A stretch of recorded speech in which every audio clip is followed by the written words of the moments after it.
Hi, Arthur. Hi, Bruce. Can you hear me still? I can hear you. Can you hear me? I hear you fine. How are Good. you?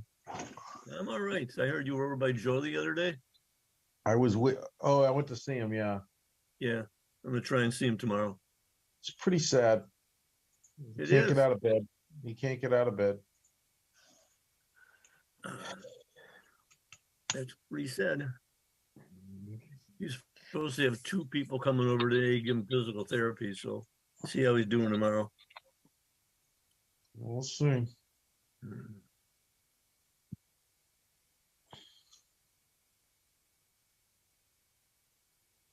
Hey Bruce, Hey, Michael, how are you?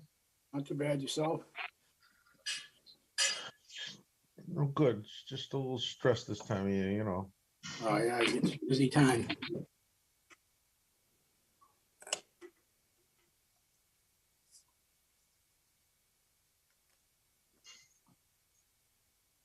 Hi, Mike. Hey, how's it going? Try to reach you. I try to reach Hi, you a few. Arthur. I don't know, I think I had an old phone number of yours. I try to reach you, and it just said not in service. Oh, yeah, my home number isn't anymore. Oh, and my email's been out.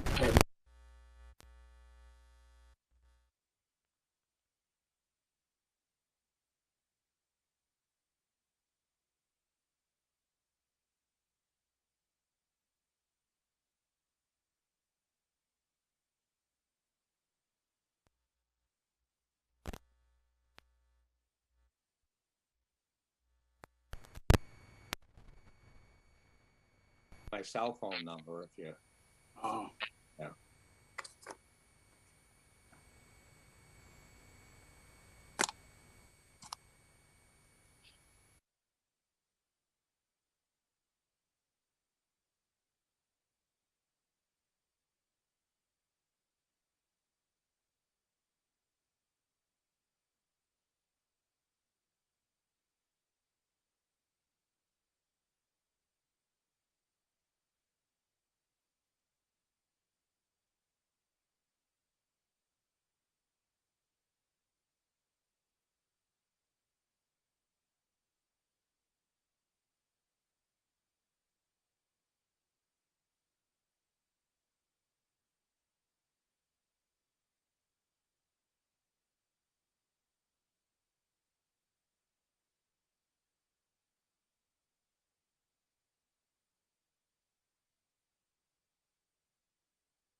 think we're on. I see. Now I see everybody. Think we're on now. Yes. You're live, go. Okay, go. Want to welcome everybody to tonight's Concom meeting.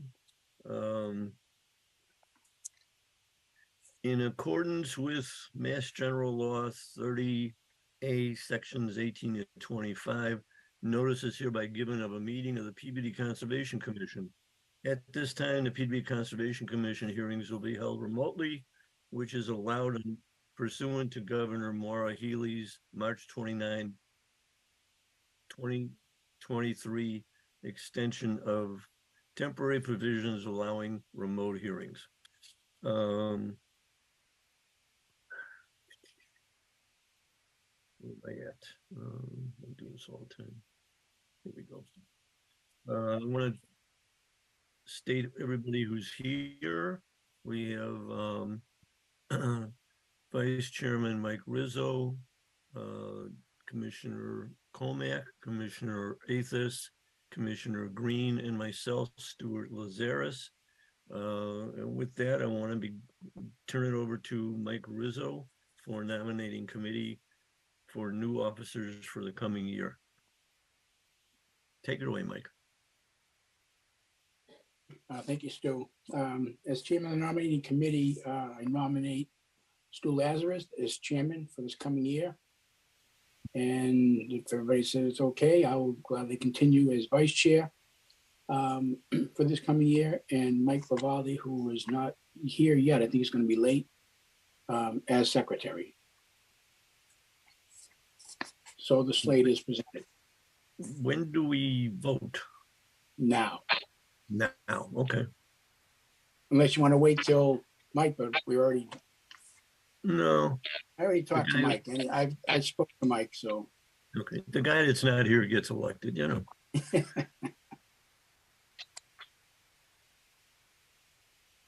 I hear some tons of feedback. Can you guys please mute yourself? I'm hearing it. I don't know where it's from. I'd second that motion of nominations. Want to take a roll call, Lucia? Yes, Amanda is back. Thank you. Roll call. Well, actually, Amanda can't really vote because she doesn't know what you guys voted on. Amanda, you didn't hear any of that, correct? I heard like half of it. I don't have to vote. What is that? Does someone have a TV on? Because if you have a TV on, you have to turn it off. It sounds like that TV. Or is it PAT? Could Yeah, be Just have PAT. people talking in the background? yeah.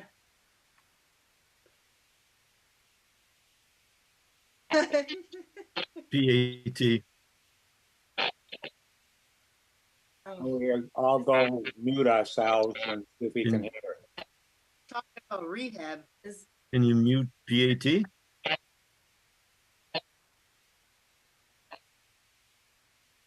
yes, you. that was PAT. All right. Yes, it was. That was very strange. Sorry, everybody. right. Sorry, audience. Okay, so Amanda, you missed Vice Chairman Lazaris was the nominating committee, and he it's basically the same slate if you're okay with that. Yeah, And that's- the motion was made by Mr. Rizzo and it was seconded by Arthur, and I was going to go ahead and do a roll call.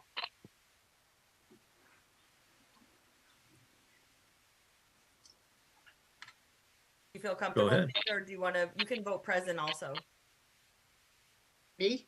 Yeah, if you don't want to vote, you can just vote present. I'm going to go ahead and do a roll call though. Chairman Okay. Lazaris, Yes. Vice Chairman Rizzo, Yes, Commissioner Athos, Yes, Commissioner Comack, Yes, and Commissioner Green.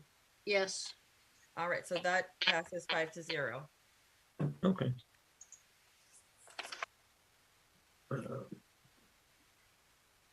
Next item, certificates of compliance.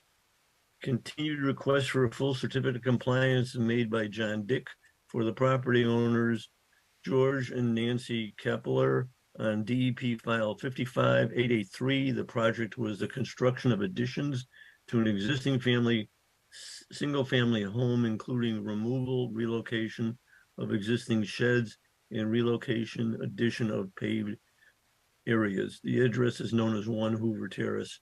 Lucia, you said you were working on something, but today you said it was done. You're just gonna recommend approval? Yeah, I just promoted John Dick, the wetland scientist, and Okay. the property owner, but I don't see them popping up. I'm not sure what happened. No, I see him on the screen as names. I don't see John, you there? I can see you. I just unmuted, yes. Okay, and George is muted still. As I understand it, there are two issues. One is the certificate of compliance, with which I believe we're in compliance now. The issue was an open trench which has been backfilled and sodded, and Lucia's seen that.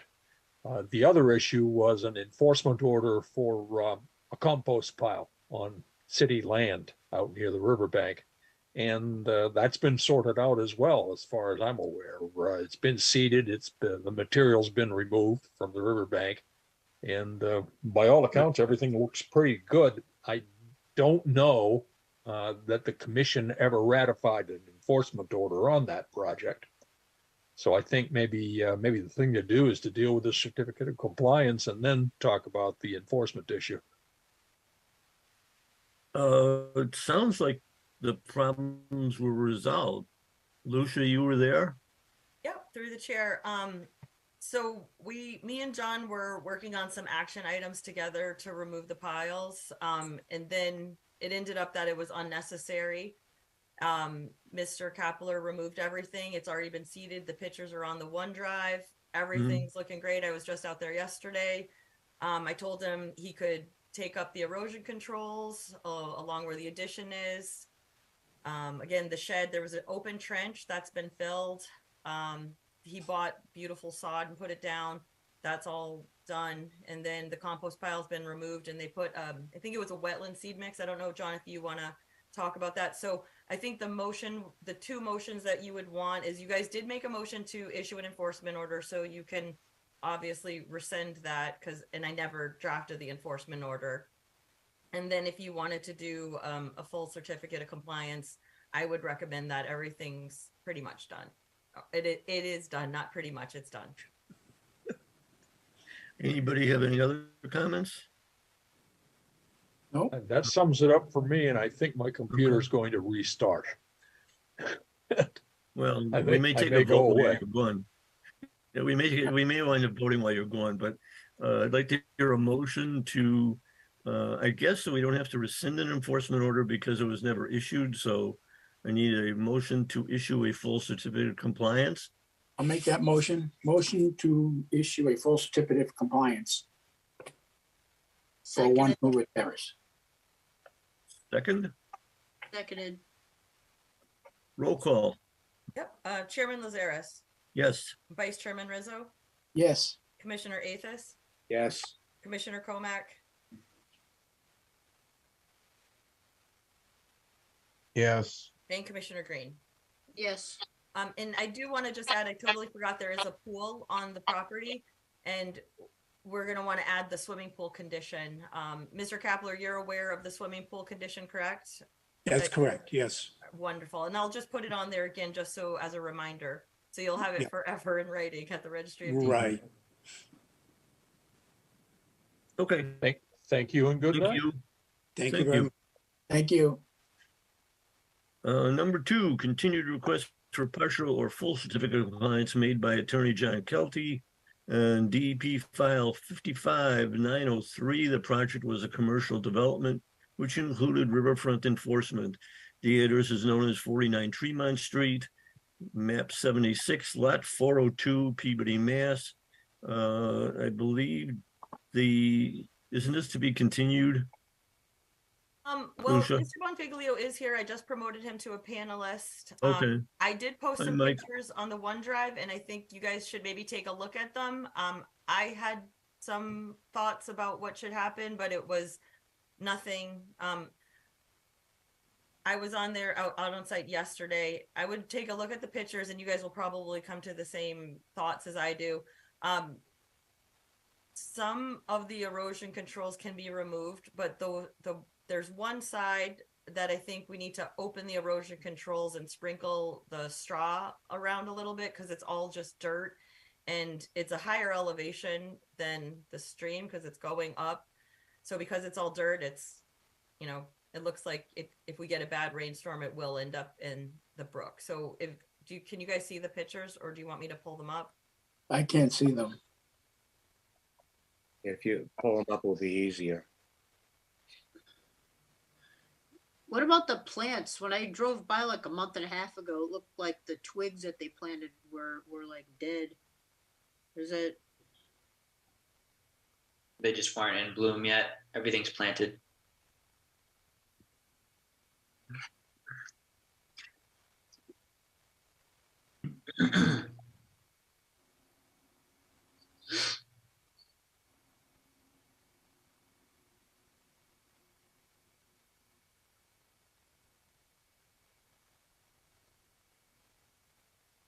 Can you go back one, Lucia? One more. That area's got to be cleaned up, yes?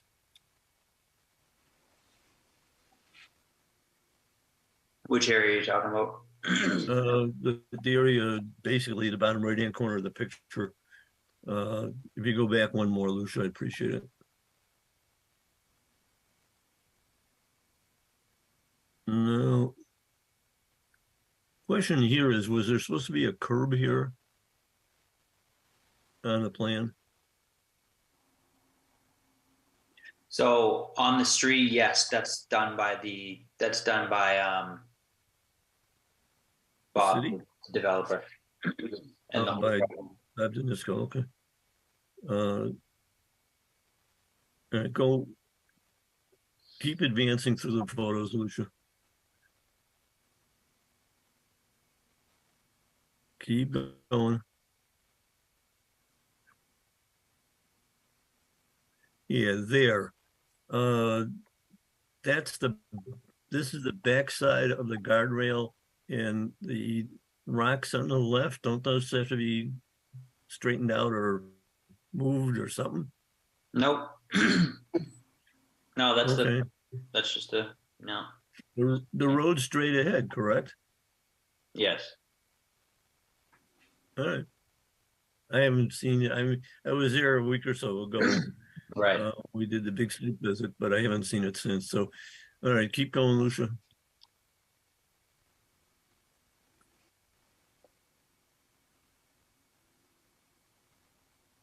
There more? One more. Ah, okay. Those are the plants that were planted, correct? That is correct.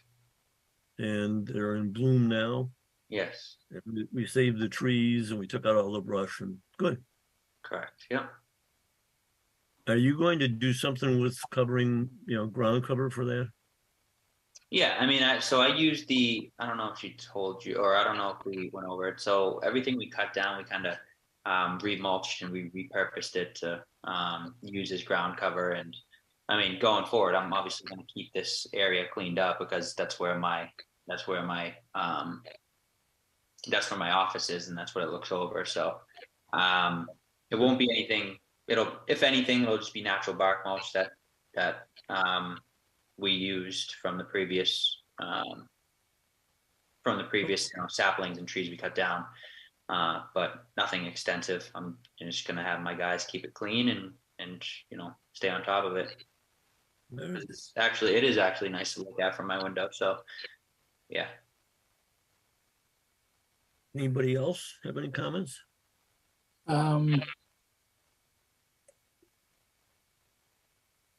So the silt socks, those probably should remain in place until such time as the area is mulched. And along the driveway that there's a proposed curbing to be put in by the developer, that slope from the curb down to the brook, those BMP should be in place until that work is complete. Okay.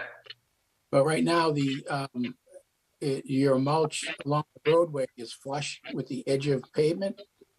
So if there's a curb putting in there, gonna be installed with a 6-inch reveal, then you'll need to, I imagine you'd want to backfill behind the curb and, blend that in instead of having the curb sticking up from two sides. Right.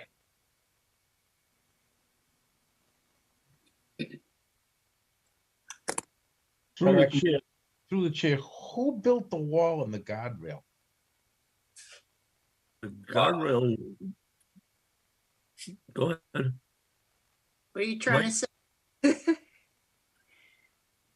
That is the worst guardrail that I've ever seen. Yeah, that was the developer. But it was like that when I bought this piece of land. Can you Can show you go us the back and show guardrail the picture? picture with the guardrail? Lucia, can you show us the guardrail? Thank you. There. There's the guardrail. If you want to look at it from the other side, Lucia, where the mulch is in the road.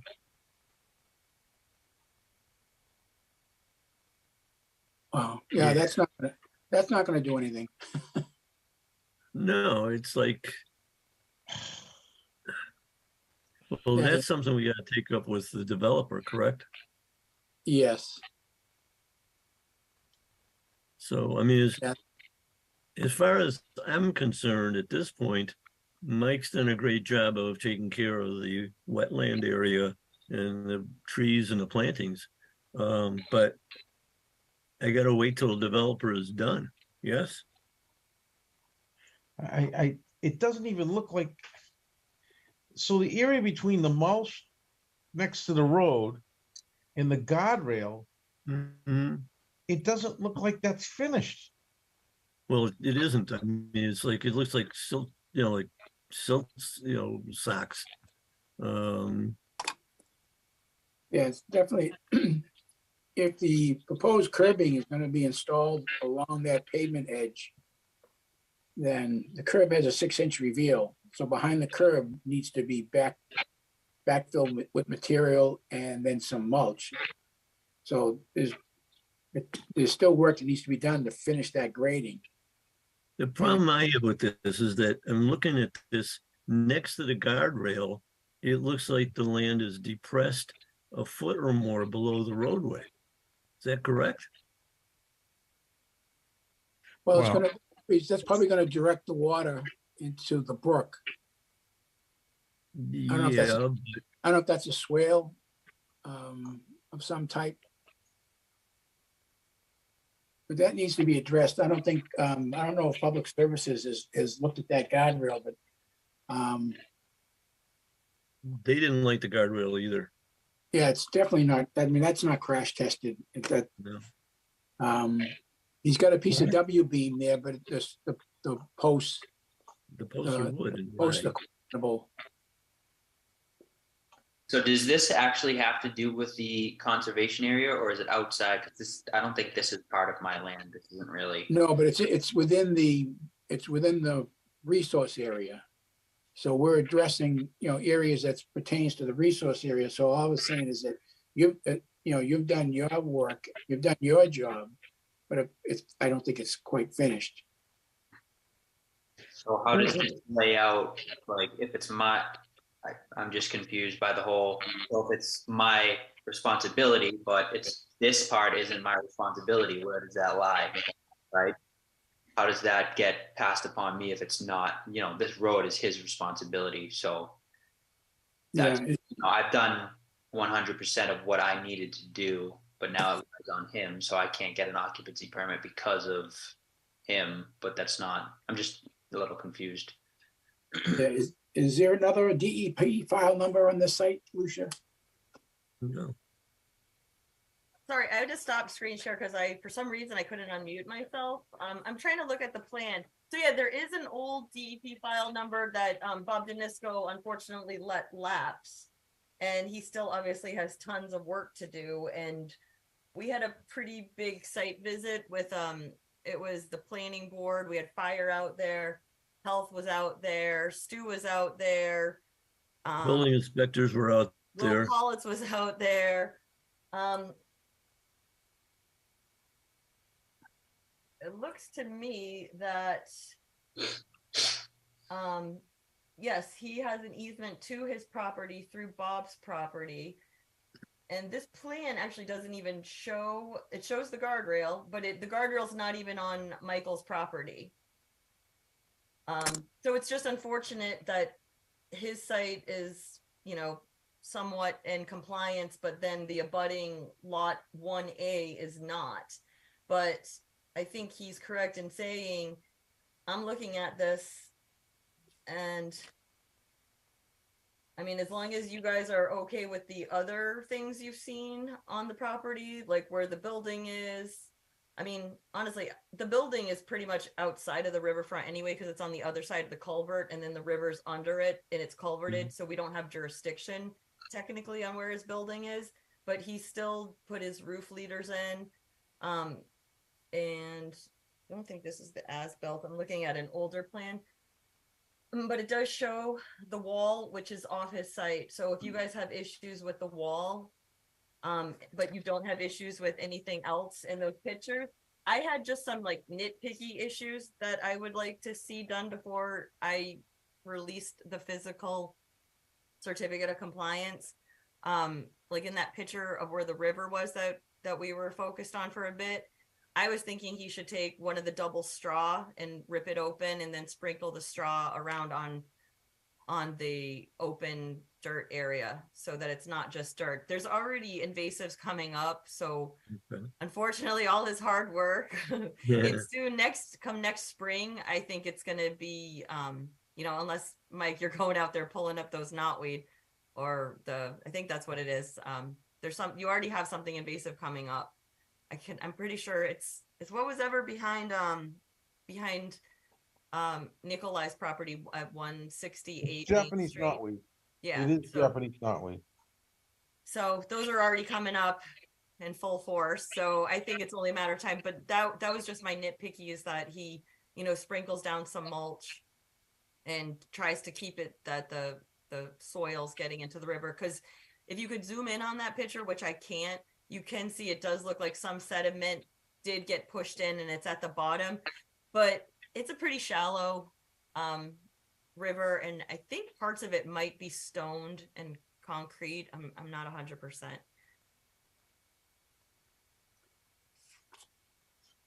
So Mike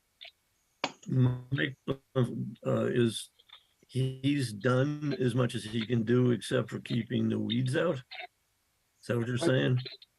Well, through the chair, I think there's still, as we talked, I think he's still planning on doing some mulching. Right. And at least anything on the other side of the brook, that area that he nicely fixed up. So there's still mulching that needs to be done. So I'm okay with issuing a certificate of compliance. I just don't think it should be a full one. I think it probably should be a partial, you know, until that's all straightened out. And I trust that Mike's he's gonna take care of that site anyways. That's he's got to look at that every day. So I'm sure he wants that to look nice. The portion about the guardrail and the curbing, that's looks like it's on Danisco, and we need to have discussions with him. But I wouldn't want to hold Michael up for getting a certificate of compliance. I just don't think maybe it should be full, because it looks like there's some mulching still to do, and Mike's probably going to want to probably grade a little bit behind the curbing once that's installed. So to be, part I of mean, this- go ahead, sorry. no, go ahead, Mike. So to be frankly honest with you, we did all our mulching already. We did like 90% of it, just to get it all cleaned up for this year. As far as the invasives coming through, I have a crew that comes in every day that works for me, right? So, you know, every other day I have them pick it out, because that's, like you said, that's where I bring customers in. That's where I do my work. That's what I want to look at. That's my business, right? We're a development company. We're a landscape construction company. Like, what I can't not, you know, have them weed it. So we're going to keep up with it every day like that. But as far as like, we weren't going to go any more crazy unless you guys requested it, unless you guys want more ground cover, or if you, I mean, Lucia requested, Well, spreading. I'm not saying that you have to have any particular type of ground cover. It's just, it looks like, I don't have the pictures in front of me, but it looks like it's not, with a heavy rain, I don't think there's anything it doesn't look like it's mulched. Yeah. Maybe it's just the picture. So that's without the silt socks in place, then potentially you could have some erosion going into the brook. We don't want to have that happen. So we want you to be able to remove those BMPs when it's appropriate, but maybe I'm not so sure. Looking at the picture anyways, that doesn't look like that you're ready to be able to take those BMPs out of place. Yeah, I mean, I think it's just the one that one spot she mentioned, which is why we would spread it out there. That's kind of the only spot that if it did rain, it was going in. Other than that, it all flares up to the river. Yeah, it's a higher elevation, yes, but it's a gradual slope, and then it flares up to the river rocks that, you know, go into the stream. We've had some heavy rains, and I've been there, and it's pretty crazy what that river can produce. But I kind of made sure of it because obviously, you know, I'm not expecting, but I'd assume you guys would drive by every now and then. I want to make sure that everything's doing its job, and the whole point of this is not to get stuff in the river, and that's kind of what I've been preventing. So you know, I go there when it's raining heavy. I'm like, okay, what's happening? And honestly, nothing is happening. That one corner that she does mention, yeah, it's that's not even going in the river, but that it did start to pool in that area. But I think with a little straw, and you know, once those plants start to grow in and spread out and get their roots in the soil and firm it up a little bit and start to suck up that water, it's just, you know, it was the beginning of the season, nothing was growing, and that's when the flowing starts, you know, happens more. But when the growing season, it's completely different. You know, everything's firmed up, everything's growing. Like 2 weeks ago, you couldn't even see the leaves on these things, but now they're really starting to sprout. We put some, you know, we'll feed them, we're going to water them, and you know, just hopefully grow that area out. So in the future, yeah, it's not going to do this stuff. I have at the site visit when we went, besides your land, which is to me is being well addressed, there was an issue about a stone retaining wall that was torn down, and fencing was put in to keep kids out of there. There's a removing of a sewer line, I believe, or a drain line that had to be addressed. Does that affect the full or partial certificate of compliance for this file? No, through the chair. So just so you guys are crystal clear, where you saw the guardrail and the block wall, that is not his property, and that is elevated quite high. Like how high? I like off the top of my head, I want to say like at least 10 feet, but I can't. I don't. They're like 6 or 8 feet. So there was an older order of condition that Bob Danisco had on the entire lot, and then he let that lapse. He was responsible for all the infrastructure, and then Mr. Bonfiglio came in, and I think that at first you guys might have had him file an RDA or something, and then he filed an NOI. This was what you requested him to do. So none of the stormwater, I think I even have a memo from DPS saying that the stormwater was reviewed on another filing, if I can find it. Yep, stormwater and drainage calculations were submitted for the original project site that now encompasses 3 individual sites, and that was April 28th, 2022.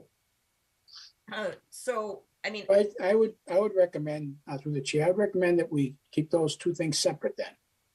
And let's address Michael's project. And is Attorney Kelty on this meeting? No. No? I don't Okay. see him, but I think he requested a continuance on this. And typically we don't want to talk about the rest of the project without the lawyer here. Bob Danisco's project has absolutely nothing to do with Mr. Bonfiglio's project. Absolutely nothing to do. The only issue is there are butters on a large lot, and Bob needs to start doing some stuff on this lot.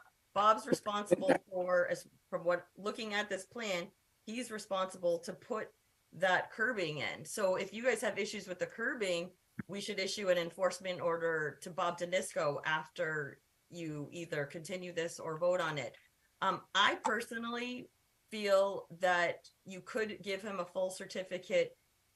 If I was out there yesterday and he was in a meeting, so I spoke to one of his staff, and I agreed with you, Mike Rizzo, when you said you wanted to leave the erosion controls on that one side. I was saying that he could reuse some of those ones that are doubled up on the left side that I don't think water's going to get in that way, and use that to sprinkle on all the open area. Otherwise, I really don't think, unless you guys had issues with the stone area at the head wall where Lawrence Brook is going under the property, when it's disappearing, that was the only spot that I thought maybe you guys would want to talk about. But as far as riverfront on either side, I think it's as good as it's going to get. And I would my recommendation would be a full certificate to be held until the agent signs off on it. But we should definitely keep them separate, and we should probably talk about the rest of the site tonight as well, because it's getting to the point where they don't have a sidewalk up front and they don't have a curbing, and the curbing may or may not direct water into Michael Bonfiglio's property. So that's something I think, Mike, you need to probably address with Will Politz. Right. Yeah, I'm already I already have a plan to go meet with him and do the whole thing, because that was a whole nother thing with Bob, but that's a different issue. Okay, well, through the chair, that I'd like to move this along. I would recommend we keep those two issues separate, and that I make a recommendation to issue a full certificate of compliance for Mike Bonfiglio on his work. And we'll keep it at that, and then we'll have this further discussions to talk to the owner of the site, the developer, and get those other issues addressed, because I have concerns about public safety with the guardrail, and the curbing's not in. So that would be it. I would I'll make a motion to issue, unless anybody has more questions, I'd make a motion to issue a full certificate on item number 2 at 49 Tremont Street. Seconded. Do we want to add that the certificate be held until signed off by the agent? Just to make sure there's a second look at this at the end? That's fine. Okay. Roll call. Chairman Lazaris, Yes. Vice Chairman Rizzo, Yes? Commissioner Athos, Yes. Commissioner Comack, Yes. and Commissioner Green. Yes. All right, so that passes 5-0. To continue the discussion regarding Bob Danisco, I think there should be an emergency order issued to clean up the areas that the city has concerns about. Thank you, guys. I appreciate the time, unless you need me for this. You're Good luck. welcome. Thank you. Did you, Lucia, That's- we've seen, Well, Lucia, that's not we've seen, on the agenda. I mean, the other site isn't on the agenda, so we should probably move along and get through this meeting, and at the end, if you want to come back, maybe we can discuss. okay, we can do that. I was just gonna ask Lucia if she's seen a report from Department of Public Services or the building inspector regarding the site visit. But we can talk about that later. All right, moving on. Number 3, request for a full certificate of compliance made by Tara Fraser and Adrian Posiano on DEP 55889. The project is a construction of an addition to a single-family home. Address is known as 43 Pulaski Street, map 53, lot 34A in Peabody. There was a fence that was erected within feet of a resource area that we should look at. And my question on that is, once we approve that, that stays forever as the visual boundary of the property, even though it's in the resource area. And my concern is that somebody sometime is gonna put a material in that resource area that shouldn't be there. Yeah. I don't know how to stop that without moving the fence. Yeah, Is it's kind of- anybody here? Oh, Tara's here. Hi, Tara. Hello. Um,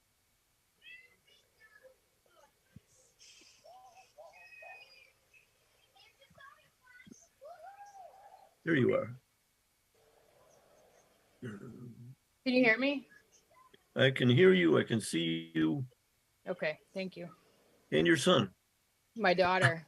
your daughter. Okay, sorry Yeah. about that. That's okay.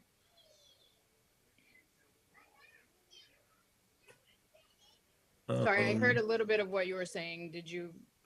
No, I said that the issue here, the thing I was raising was a fence was erected within feet of a resource area. And my concern is that if it's in the resource area, which I can't tell, I'm concerned that you or somebody after you are, somebody puts materials in that resource area. No, we keep that clean. We'll always keep it clean. We love nature. We're never gonna put anything over there. Okay. Anybody else have any comments? Well, the question that was brought up that we have a 25-foot no disturb zone, and I think Lucia said it looks like the fence is within that 25-foot no disturb zone. Any idea how far into it is? Is it like a foot or is it much more? I didn't even. What? I didn't even Lucia? realize in the disturb zone. I apologize. I think there's still about 10 feet on the other side of that fence. So you're 15 feet into the no disturb zone? Is that what No. that- No. No, I honestly don't. I'm not 100% sure. Lucia was out. Lucia, do you know if? Yeah, I'm trying to pull up the plan right now. Bear with me. I'm having issues once I start sharing my screen, I can't mute myself. But pretty much, I'm going to tell you right when I pull it up. There's one post on the plan. The surveyor must have showed up when they had one post. They were getting ready to put the fence in. Is that correct, Tara? And he put one post on the fence because I was like, "What's this one post? That's weird." Yeah. And so it's. I mean, in my opinion, this is just my opinion.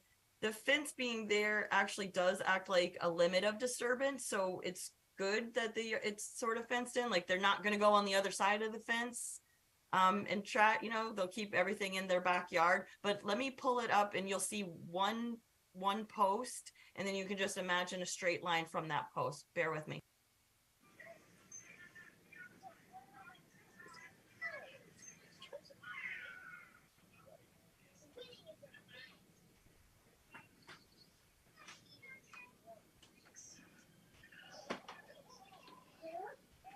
Lucia, your comment was also plants were planted in a different location than what was shown on the original plan.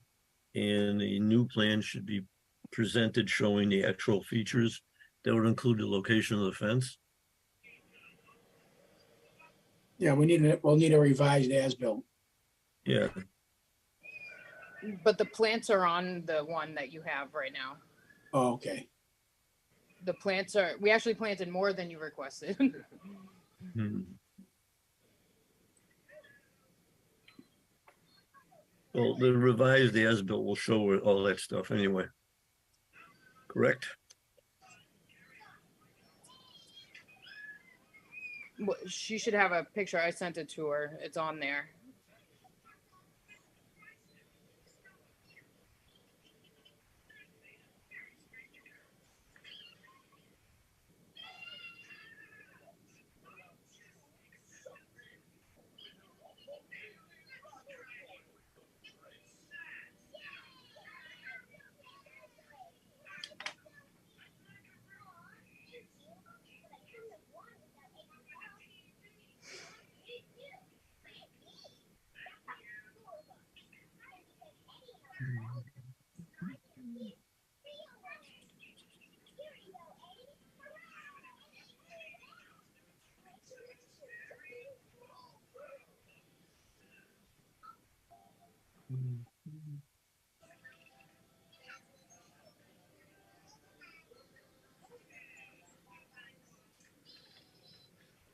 This is upstairs plans So for- Tara when he came out to do the survey, I figured out how to unmute myself.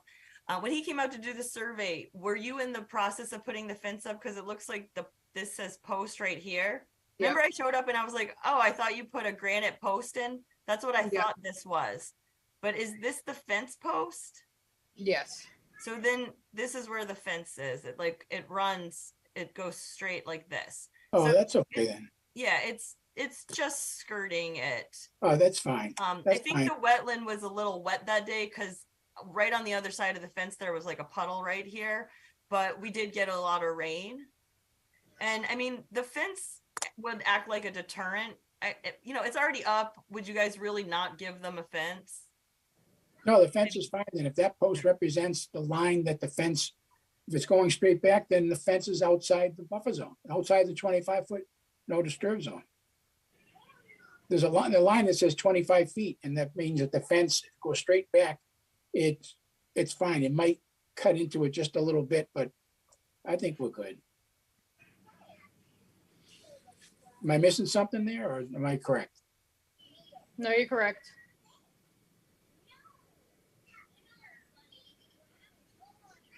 So we still need a new as-built or not? Well, you need to, is the fence, is the as-built, does the as-built currently show the proposed, the current location of the fence? Was that picked up by the survey on the as-built, the new fence location? No, he put one post. I think he showed up. I think he came to survey the property when there was one post in, because there's one post on the plan. Well, then maybe that post might be the one that we can't see in that picture. It might be one on the return.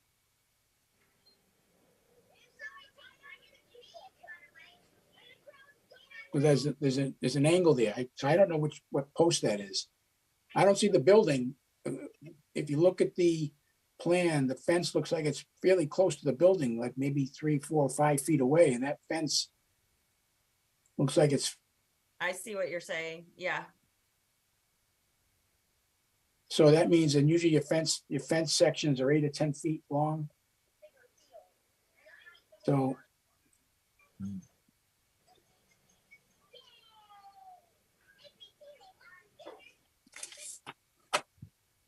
I think we should leave it alone.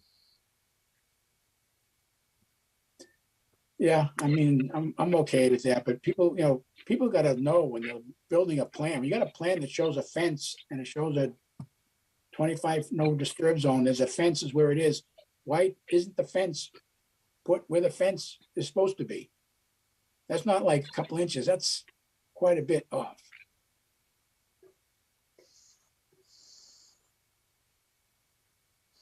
But I'm okay with it. It's, they're gonna take care of that property and it's gonna be lawn, it'll be fine. But this stuff shouldn't happen.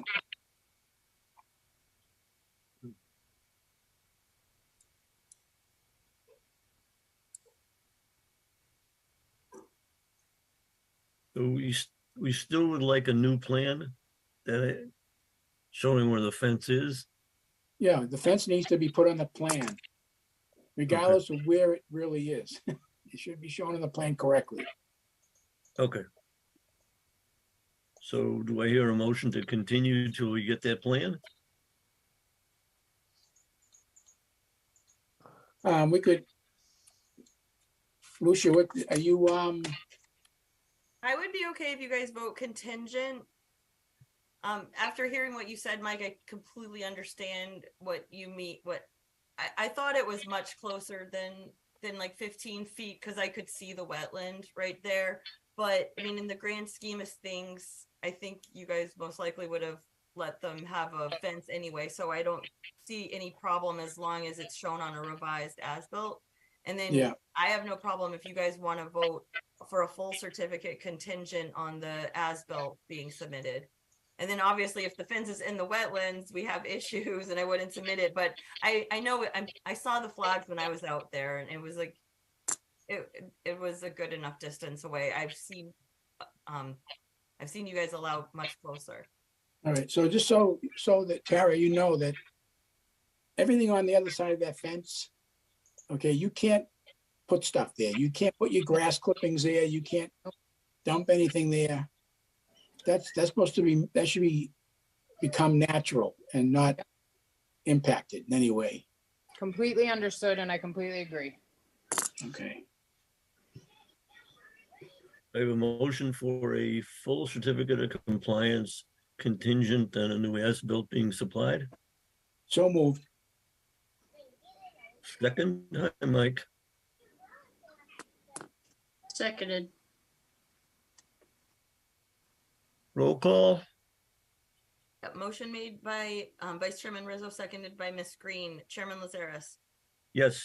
Vice Chairman Rizzo, Yes, Commissioner Athos, Yes. Commissioner Comack, Yes. and Commissioner Green.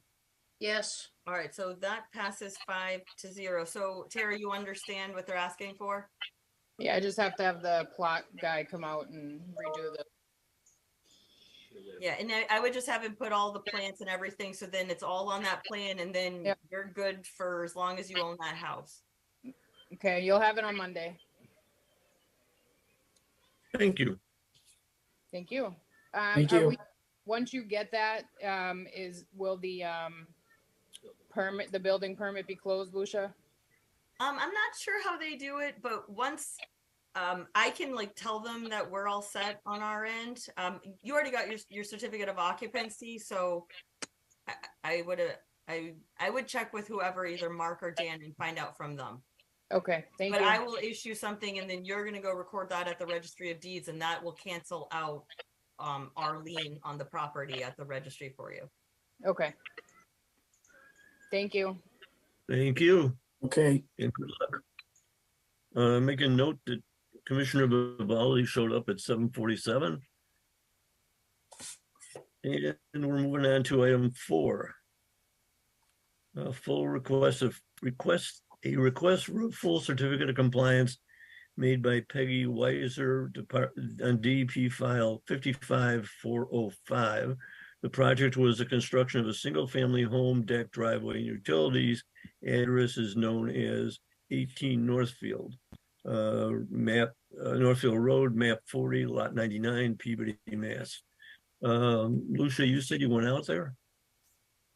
Yeah, I'm just if someone's in the audience, if they could raise their hand, because I think that it's already passed papers, and the woman who requested the certificate is not the owner anymore. Of course. Dun, dun, dun, dun. And I don't see her in the audience.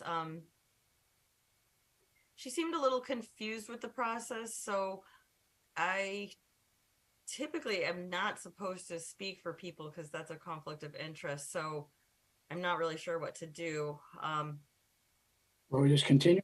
We can continue it. If that's, yeah, I mean, she might have not understood that she had to be here. Oh. I don't see her or anyone. You have a as-built? So this is an interesting file. This, she was very confused, and she is an elderly woman, and I don't want to upset her anymore. She was very upset and very nervous. So I did, basically, this is a really old site visit back when her husband was alive. Like when they first bought the property, they bought it off a developer, and then they took out a new order of conditions to put in an in-ground pool. They ended up never putting the in-ground pool in. They put an above-ground pool in, and then the above-ground pool's gone. So I can share pictures. I think it's just an admin thing. She no longer is the owner, and I don't even think anyone's living in the house right now. but I know there's money being held in escrow. So I can bring up some pictures. There's just 2 pictures, and Okay, you guys decide if you want someone to come back and give a, you know, give a presentation, or if you feel comfortable. But I'm going to go ahead and So basically, this old woman sold the house, and it's like hinging on this.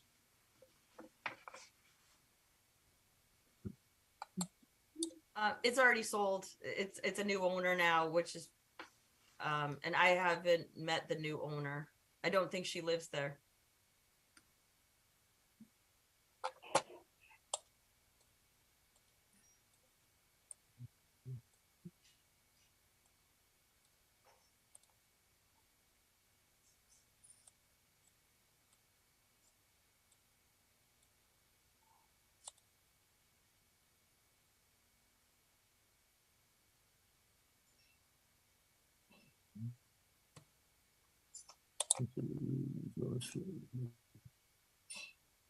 So this is where the pool was supposed to be. I'm standing at the rear of the property, and this is me standing really far back, and this is all the wetlands, or this is like the edge of where the wetlands are all way back here. And the pool was supposed to go right here. These like patches were like above ground. Like you can see it better when you're there. You could see where the grass kind of grew in differently, where an above ground pool was. But this is what it looks like now. all right, well,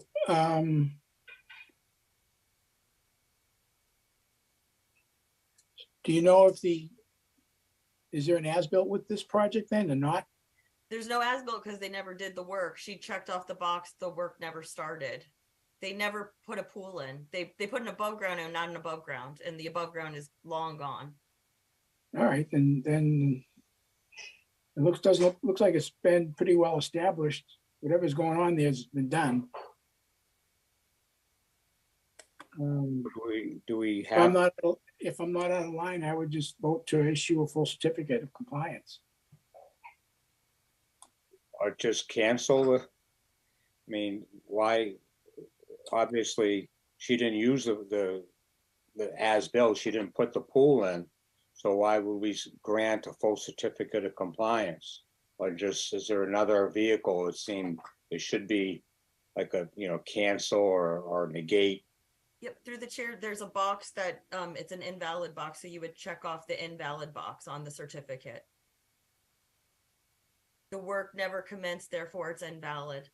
Okay, let's do that.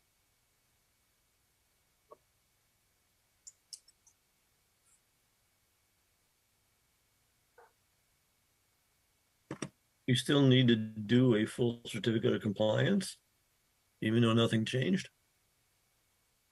Well, you're gonna check off the box that the work was never done. It's the same form, just the work wasn't done, so. Okay. Do I still need a motion?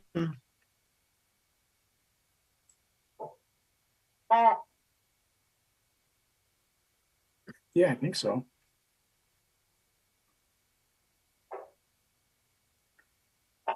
I'd make a motion to issue the certificate, the form for the certificate, and check off the box that the work was never commenced. Second, I'd second that. roll call. That motion was made by Mr. Rizzo, seconded by Mr. Athos. Roll call. Chairman Lazaris, Yes. Vice Chairman Rizzo, Yes, Secretary Vivaldi, Yes. Commissioner Comack, Yes. and Commissioner Green. Yes. All right, so that passes 6-0. I vote yes too. Oh, did I miss you? I'm so sorry. Commissioner Athos? Yes. Sorry.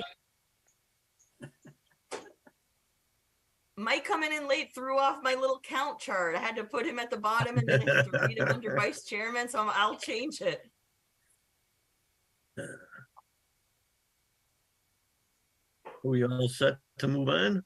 The only question I have is, can you let us know who owns it or who you're issuing this document to now? Well, it's getting issued to Peggy Weiser because she is the person who requested it and she's the keeper of the order of conditions. Okay. And the new owner, I have spoken to her and I have emailed her. I just haven't met her in person and she wasn't on site when I showed up. And it didn't look like anyone was living in the house yet. Okay. The next, are we done with this one then? The next item is item 5 and item 6. And I'd like to call on Hayes Engineering to make a presentation, but I'd like to get the presentation separate.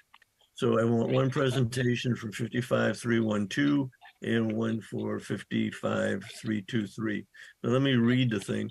Request a full certificate of compliance made by Peter Ogren from Hayes Engineering on DEP file number 55-312. The project was construction of a service building with associated appurtenances and land grading. The address is known as 13 Corwin Street, map 92, lot 6 in Peabody, Mass. Is Peter there? No, he is.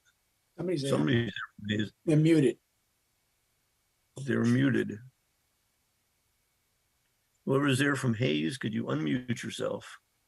Thank you. Yes, can you hear us now?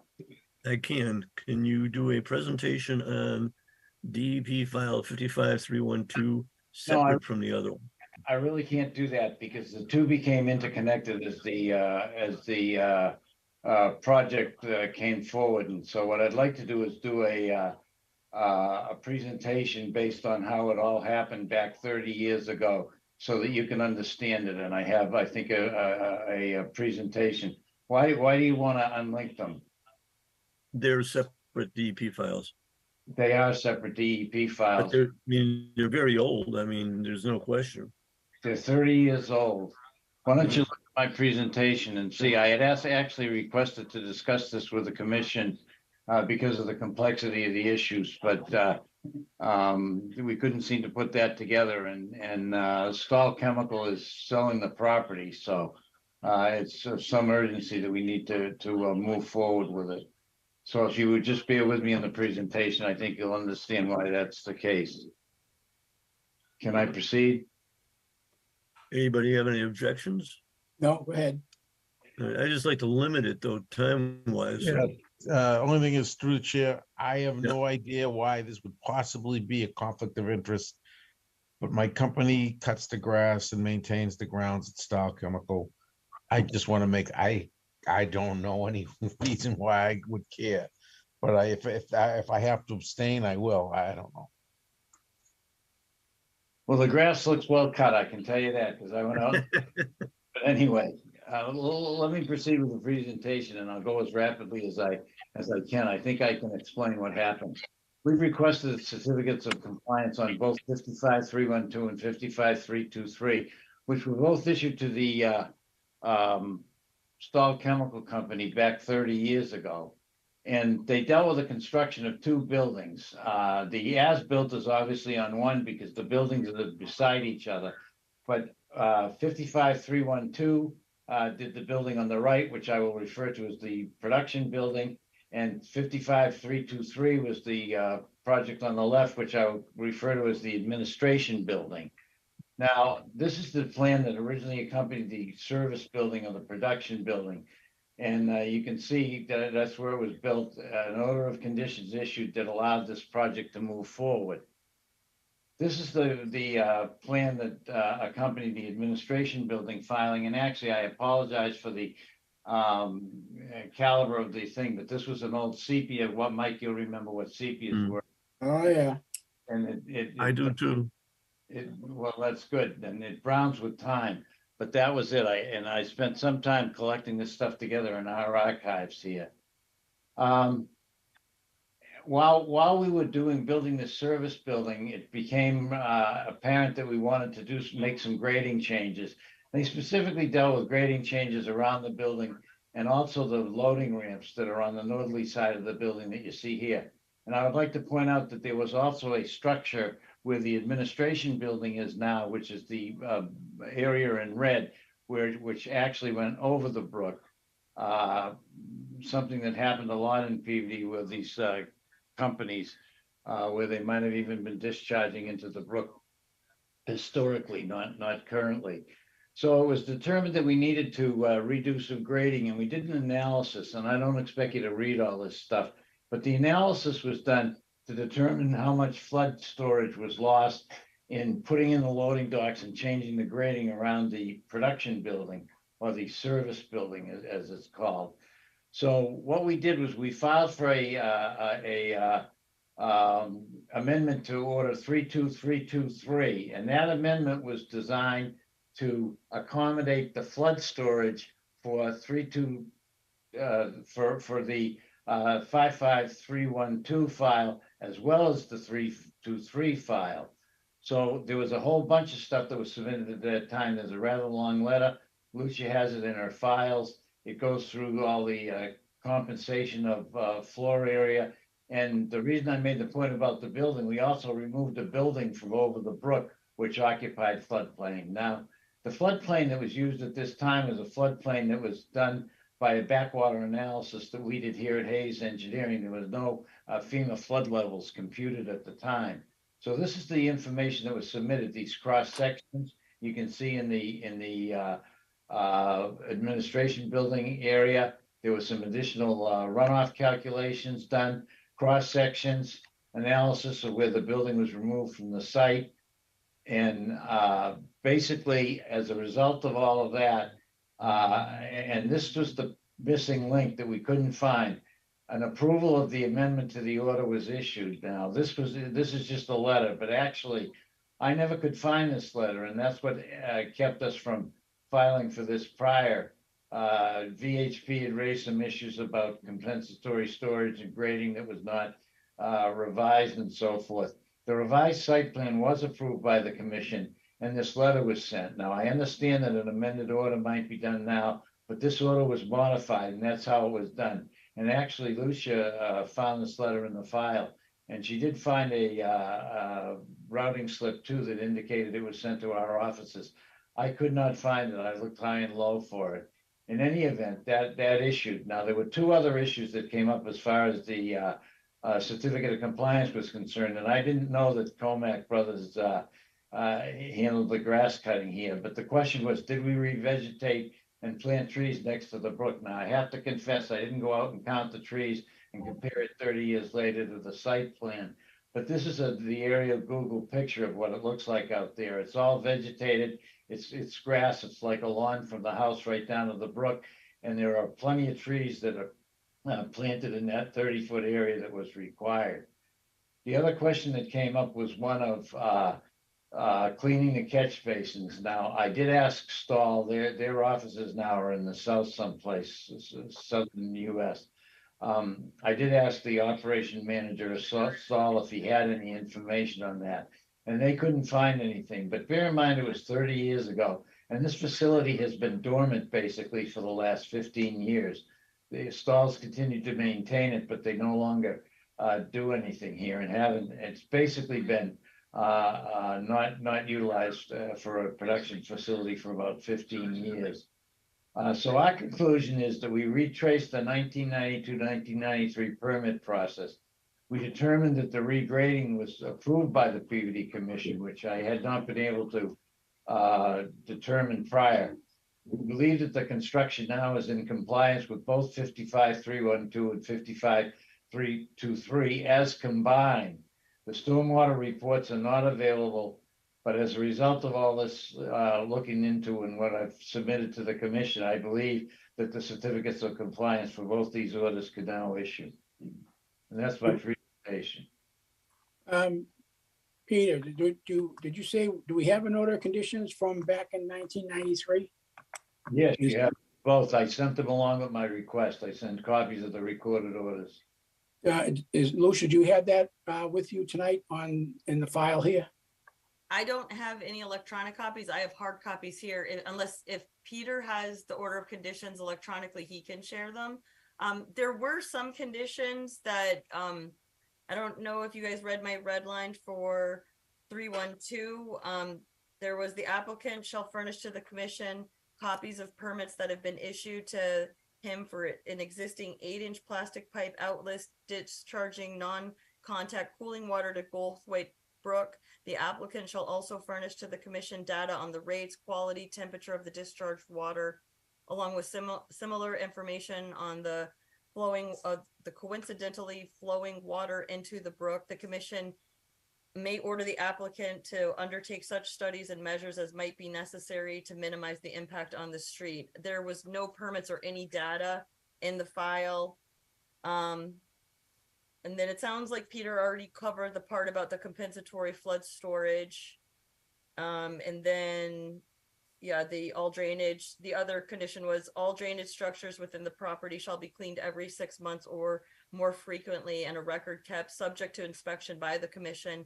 Sediment removed from catch basins and drop inlet shall be disposed of at an approved disposal site. Oil and gas removed, the gas trap and oil trap shall be documented and disposed of at an approved hazardous waste disposal site. So those were some of the conditions that were on the first one, the 312. The second one, I don't think there was any, like, there weren't any, crazy conditions like that. But those were my two issues on that first one. I did talk with Stahl about that, and he is not aware. Now, bear in mind that we're talking 30 years ago. He says that there is nobody here left at Stahl that was there at the time. I think you're lucky that I'm still alive and can remember and could go back in the archives and find all this stuff. Well, that's why I asked the question about the order of conditions. I was wondering if I was on the order of conditions as a signator. Oh, I don't remember. I do have a copy of it here, and I did send it to you electronically, Lucia. Yeah. 'Cause I remember the other work, which would have been the newer building like 15 years ago, but I'm wondering if it's right about the time where I got on the commission, and I do remember the project, but it's a long time ago, and I was just curious if I was actually there when that was signed. Well, I got it right here and I'm looking at it, but frankly, I can't read the signatures very well. Yeah, well, mine's pretty clear. I'm pretty neat with my signature, so you'd know if I had signed it. No, I guess not, but it was Marilyn Lumangello who Yeah. The Notary Republic. She was very nice. Yeah. I remember her. Yeah. So I did ask him about the non-contact cooling water, and he's not aware of any studies that were done on that. The commission was obviously aware that there was a non-contact cooling water pipe. I can only assume that the commission, if you didn't come up with it, the commission didn't ask them to do any further studies on it. And but we don't have any reports that were filed at that time. Stahl Chemical moved their entire operations. I believe they're somewhere in like North Carolina now, and they've just been maintaining this site all that time, kind of mothballing it, and now they're looking to sell it to somebody. That they tried to sell it to the freight forwarding company there. I forget the name of it now, and that didn't go through. So now they're looking to sell it to somebody else that's going to use it as is. Through the chair, can I ask, why didn't Stahl ask for a full certificate of compliance, before 30 years ago? And why I can't do it a lot sooner?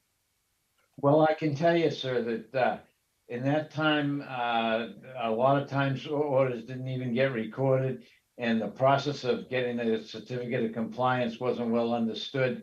The act went into effect in the 80s sometimes, but in the early 90s, the procedures weren't well, processed, and people didn't do it. There are lots of people that didn't do it. I mean, I think Mr. Comack indicated that they keep the place pretty good. They cut the grass and they keep the vegetated buffer, and it's just something that was overlooked. They're a big company, and we can't go backwards in time. you know. So you filed a notice of intent a long time ago, right, for this property?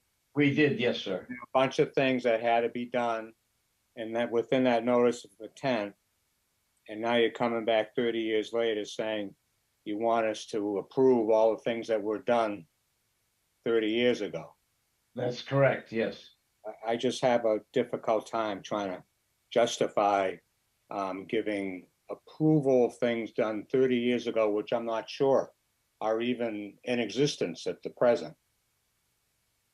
Well, I showed you a picture of the two buildings, and I think they clearly look like the buildings that are on the as-built, so you know they're there. The 30-foot vegetation was a major feature of the plan, the vegetation next to the brook, and that's, I think, is quite nicely landscaped and well maintained. And again, you're applying the standards of 2023 to what happened 30 years ago. The act underwent some major changes. It was, I forget when it originally went in, but it underwent some major changes in '84. And people didn't respond immediately to what was required in the act. I'm sure you're aware that there were all kinds of violations. A lot of people didn't even understand what a wetland was back then. Well, if all these things were done, why didn't they apply for a certificate of compliance many years ago? Why would they leave it hang? I mean, they pay for all this work to be done, and then they didn't go and get final approval from the Conservation Commission that it was done. They did. Makes sense. And they might not have even been aware that they had to do it, you know. It's a big company, and we actually were subcontractors to Conley Brothers for this construction. So we were the engineers for Conley Brothers. I don't know whether we were working for Stahl directly or not, but it obviously slipped through the cracks, and they weren't aware that they had to file for it. And people don't find out that they needed these things until there's some kind of an event that precipitates it, like they look to refinance or they look to sell. And that's when they discover that, oh, gee, there was never a certificate of compliance issued. I'm sure Mike is aware that that happens all the time. All too often. Yeah, that's something we've been dealing with for many years. Once the project's done, the owner disappears, and until 10, 15, 20 years later, he's gonna sell it, they come running needing a certificate of compliance in 2 weeks, or it makes it hard for us to do our job, or try to do our job correctly when we don't really have all the facts, but. I'm sure it does, but and I know that none of the commissioners currently were there at the time this was done, but I think the site speaks for itself in terms of the buildings that were constructed and the as-built that was submitted. And I feel that to withhold a certificate of compliance and not give them a method by which they can get it doesn't seem fair, because they're looking to move on, and I don't think the city of Peabody wants to see the thing become abandoned. Yeah. I have a question. What doesn't the Peabody isn't there a project going on right next door? Is it the same or different property? 15 Corwin or something like that? Or is it, Lucia, can you help me out? Or isn't there something else going on there's property that people would like to develop, but there's nothing like, I think you're talking about 13 Corwin, the old warehouse on Craig's Pond. Is that what you're talking about? Otherwise, that's the only one I've ever known about going on. And then there's also like a parking lot on Linfield Street for sale. But that's in flood zone, so it's pretty limited what they can do there. But as far as I know, nothing, there's no projects on Corwin Street that are, but I don't necessarily know about all the projects unless they're in wetlands. right? Wasn't that where the truck terminal was gonna be, That's what I was thinking, wasn't? right? You mean Right. Amazon? That's an 8th Centennial, and No. I don't believe that's No, there was gonna be a truck terminal here.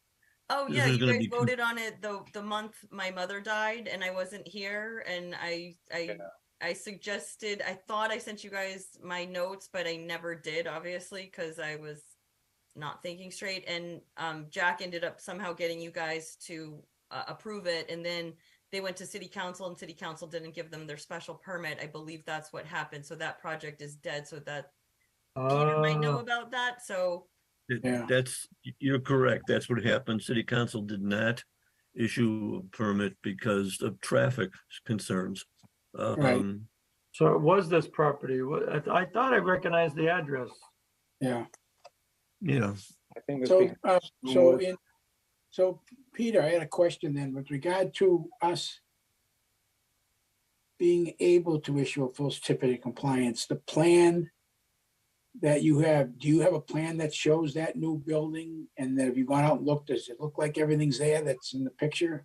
Yeah, the plan that I submitted, and the reason we didn't do it is because, and it's kind of unfortunate, this might have been worked out better at the time had Cargo hired us to do the work, and I'm not saying that they had to, but we had a huge history on the site. They hired VHB, and VHB, quite frankly, did a lot of stumbling as to what went on here because they didn't have the history of it. And for one reason or another, when they went to the city of Peabody, they didn't come up with all this information either.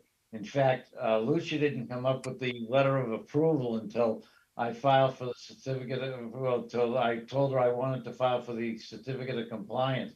So nobody had it. But this plan is an as-built plan that was done by Precision Land Surveys. But the survey runs with the land. And it shows the two buildings as constructed, and that's why I started with this. It compares that was what was proposed for what we call the service building or the production building here. You can see what that was. That's 55312, 55313 on the left was this plan here. Again, it's kind of washed out because it's a sepia and it browns with time. But that's the building. I mean, I understand that there's like a radius in the front there rather than the Yeah. two we I show, can but see that. it's the same building, the same location. And these were the studies that were done to revise the grading. And I think that a good job was done. And by the way, the commissioner asked, why we didn't do a certificate of compliance at the time. The act was much newer then, and one of the things we were dealing with was the bordering land subject to flooding here, and there was no 100-year flood study here at the time. We did a backwater analysis of Galway's Brook that started quite far down to try and analyze it. It's not quite the same as what the FEMA came up with afterwards, but certainly the proper job was done, and the efforts were made to do it correctly on the ground, and I think. To withhold a certificate of compliance is just not really fair. Yeah. I mean, looking at the pictures, I'm looking at 13 Core using Street View. I mean, it looks in good shape. The lawn looks nice. I don't see anything there that would be troubling. The only thing I can't speak to is whether or not there was any subsurface equipment, utilities, any of that kind of stuff that I can't see from the picture that is supposed to be in the plan and wasn't built. I can't. So, I mean, I'm not opposed to issuing it. I just, because it looks fine. I just don't know if there's underground stuff that's missing, that may be missing, that was supposed to be part of the project. Well, I think according to notes we have, we don't know if the drainage structures were cleaned every 6 months because there was no records kept, and Lucia doesn't have any copies of it. And the other part is the area along the brook, there's compensatory storage.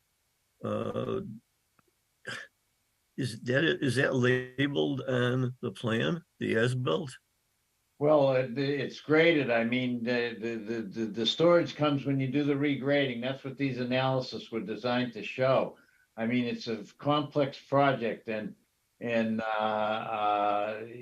compensatory storage It's as I said in my initial application to you, it's a different flood surface profile now because there was no FEMA map at the time, and it's a different datum to boot. I think Vice Chairman Rizzo understands that. They changed the datum on all the maps.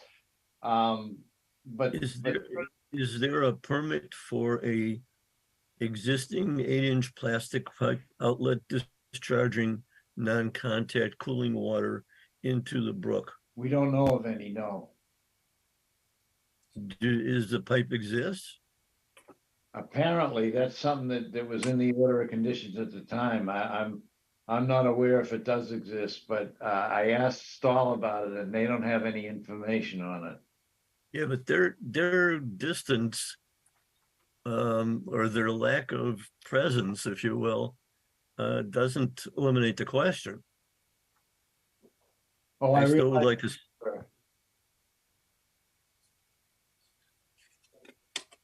Through the chair, Lucia, did the DPS sign off on this? I think Bob looked at it, but he has not submitted a memo yet. So if you would like to wait for him to submit that memo, I would suggest continuing it. Yeah, what's the date, Peter, on the closing or whatever that is? That's Well, they had hoped already to close on the property. I mean, they believed that cargo was gonna go forward and cargo didn't go forward and it was a traffic issue. And again, I didn't handle that. I don't know what happened, but they said that the traffic study got all screwed up with the city council and right. so they're anxious to move on and they already had a closing date that was, I believe, in early April, which they couldn't make. And I said that I would tackle this and go through all our records and find out what I could find. And I have to say that I thought I did a pretty comprehensive job in proving that the big issues were handled, which was the flood compensation, the 30-foot buffer to the brook. And I understand that we don't have any records of cleaning the drain, but we would agree if you allow Lucia to get a certificate of compliance and hold it, we would agree to go out there with Jetline or whoever they tell me to hire and clean the catch basins and then bring that report to you to get it done.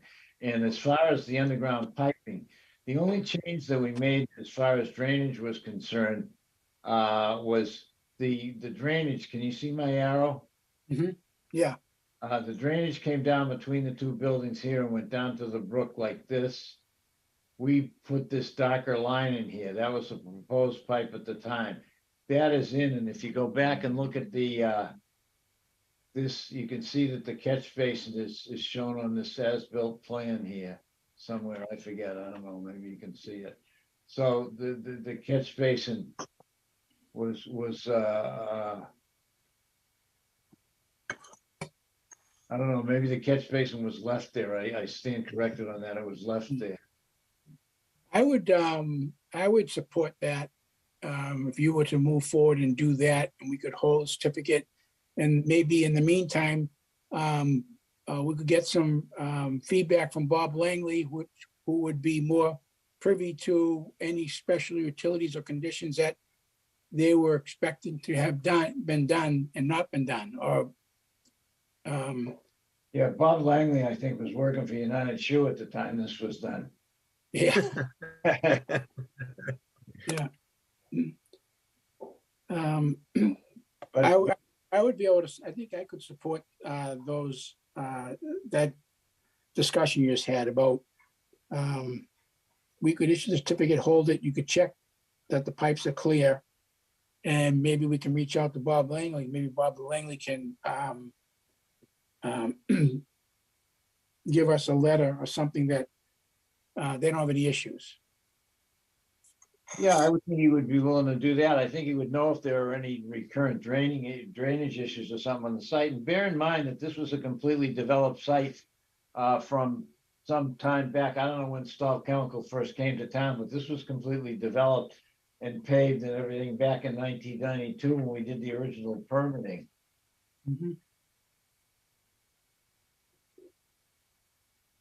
Okay. All right, so we're looking for a motion for a full certificate of compliance on both DEP files. And we're gonna hold the certificates until we get a sign off from DPS. And you provide us with information regarding the cleaning of storm drains and drain lines, correct? Yes, and that catch basin that I mentioned, I couldn't see it. I'm looking. Well, it Here. must be one someplace, but there must be one someplace because we wouldn't allow direct, even today, we That's wouldn't right. allow direct discharge into the river. Oh, No, yeah. through the chair, there was definitely direct discharge because it says that when you guys, or when not you guys, when the old commission issued 55312, it says that have been issued for the existing 8-inch plastic pipe outlet discharging non-contact cooling water into Goldthwaite Brook. So if we walk that river, you will find it. Holding up the cert doesn't change the fact that it's there. Through the chair, I would like to ask Peter, is the person who is possibly buying this, are they going to keep it as is, or are they going to demo it and redevelop? It's my understanding it's their intention to use the facility as constructed, but I can't speak for them. I don't have them as clients and I don't know what they're on, but they're buying it to use it as is. That's the way it's being sold. Obviously, if they intend to do something, they need to come back to the commission. And you're confusing two issues here. One of them was the Chairman Rizzo, Vice Chairman Rizzo was asking about the street drainage, which was the catch basin that I mentioned, which I couldn't see from here, but it's right underneath my arrow there where the Right. basin is added. And the non-contact cooling water is a much smaller pipe. The pipes that I'm talking about, making sure are clean and getting jet line or somebody in there are the catch basins, The actual drain line. the drain lines. That's right. Yeah, but I still want to know what that plastic pipe does. Not the, well, and I don't know where the plastic pipe is. I don't even know if it's shown on the as-built. That's something that came up after the fact. And non-contact cooling water initially anyway did not require a permit. It was not considered to be a discharge. You know, maybe Mr. Rizzo knows whether or not it's considered that now, but non-contact cooling water, I mean, air conditioning water is discharged all the time. I think, wouldn't you think that that pipe potentially today under, would be a violation of the, with regard to illicit discharge? No, because it was not considered a discharge if it was non-contact cooling water. That was specific in the DEP regulations, if it was non-contact cooling water. Okay, That's why that distinction is made, because there was a lot of refrigeration that was cooled. And today it wouldn't be. Today it would be air cooled because they don't waste water like that. But in those days, a lot of processed water was non-contact and it was used to cool and then discharged. And that's why they asked about the temperatures, but I wouldn't expect any great temperature changes because they haven't been manufacturing here for 15 years.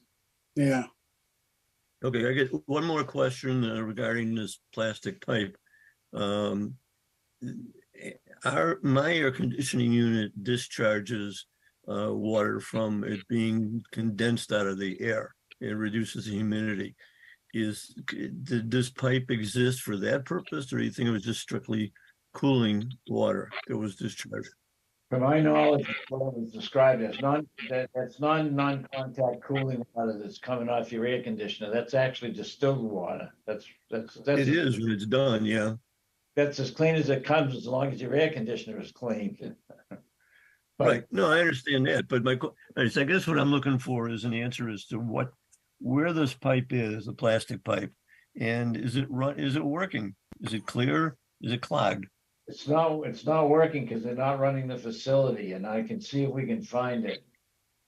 Yeah, Okay. if we could do that, that'd be great, because then we could potentially trace it and make note that needs to either be taken out of service and plugged, or if it's something that's not, because we really don't want anything going directly into the brook anymore, moving forward. So whatever use the building could be proposed for, we'd just want to make sure that pipe is not going to be used again unless it was for roof runoff or something like that.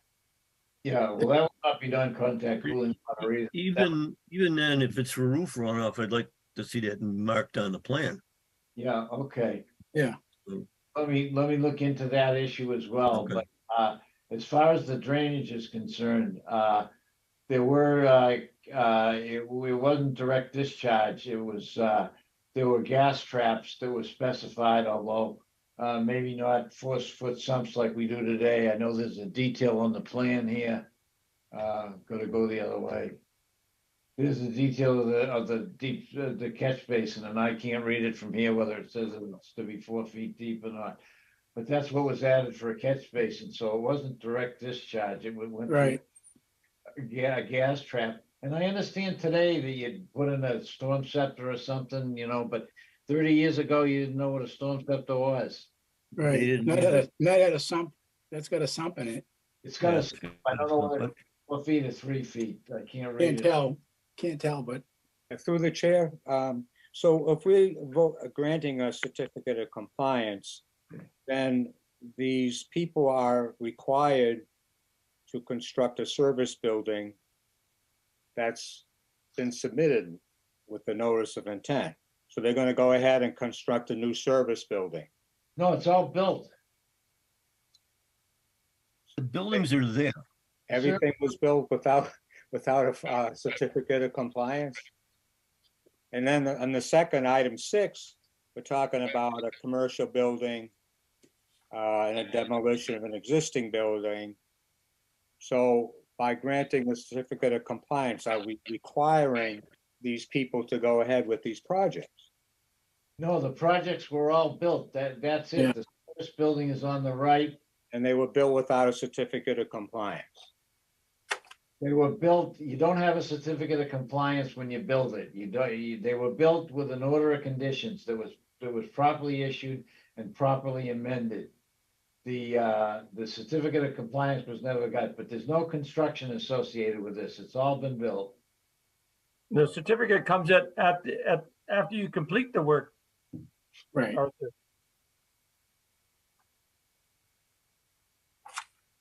All right, so we're saying that you're looking for a certificate of compliance, a full certificate of compliance, and we're looking for information regarding catch basins, drains, and probably a better as-built that shows where all these things are. Well, the as-built shows the drainage. I don't, Yeah. the issue of that cooling water just came up.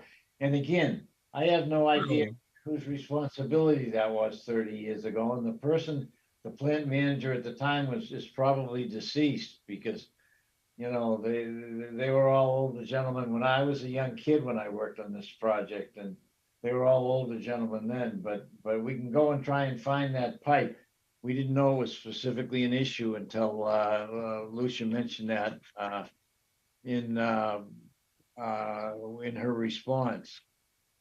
Okay, well, I mean, it's important that we find out what it is, Yeah. cap it if it's not being used, and eliminate the problem. The other thing too is I'd like to see a sign off from DPS before we approve this totally. And any comments that Bob Langley has or whoever's gonna sign off on it. Okay, and there's one more thing. Lucia mentions that the as-built plan shows DEP file number is 55232. That was a transposition, and I sent Lucia. Did you get my email? Yes, but I will need a hard copy, but it sounds like you're gonna locate that contact cooling pipe, and then just to kind of speed things up, it sounds like you guys are ready to vote, possibly holding it for DPS to sign off, and they're gonna provide a clean maintenance report showing that they cleaned all of the subsurface that they were supposed to. Sounded like you want a revised plan showing the contact cooling pipe, and then that the new certificate of compliance should probably say that it needs to get capped and not in use, but it sounds like more of a continuance to me, not a full certificate. And they can hold money in escrow. This happens all the time. Oh, that's really complicating it for these people, Lucia. This happens all the time. They always hold money in escrow. I've never heard Oh, of I'm it. familiar with it. I've dealt with many certificates of compliance, but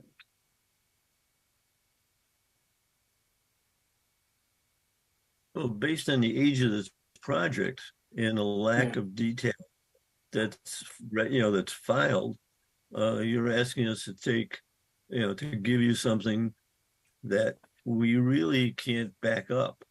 That's the problem. And again, we've asked for a couple of things, which I think we should have before we take the vote.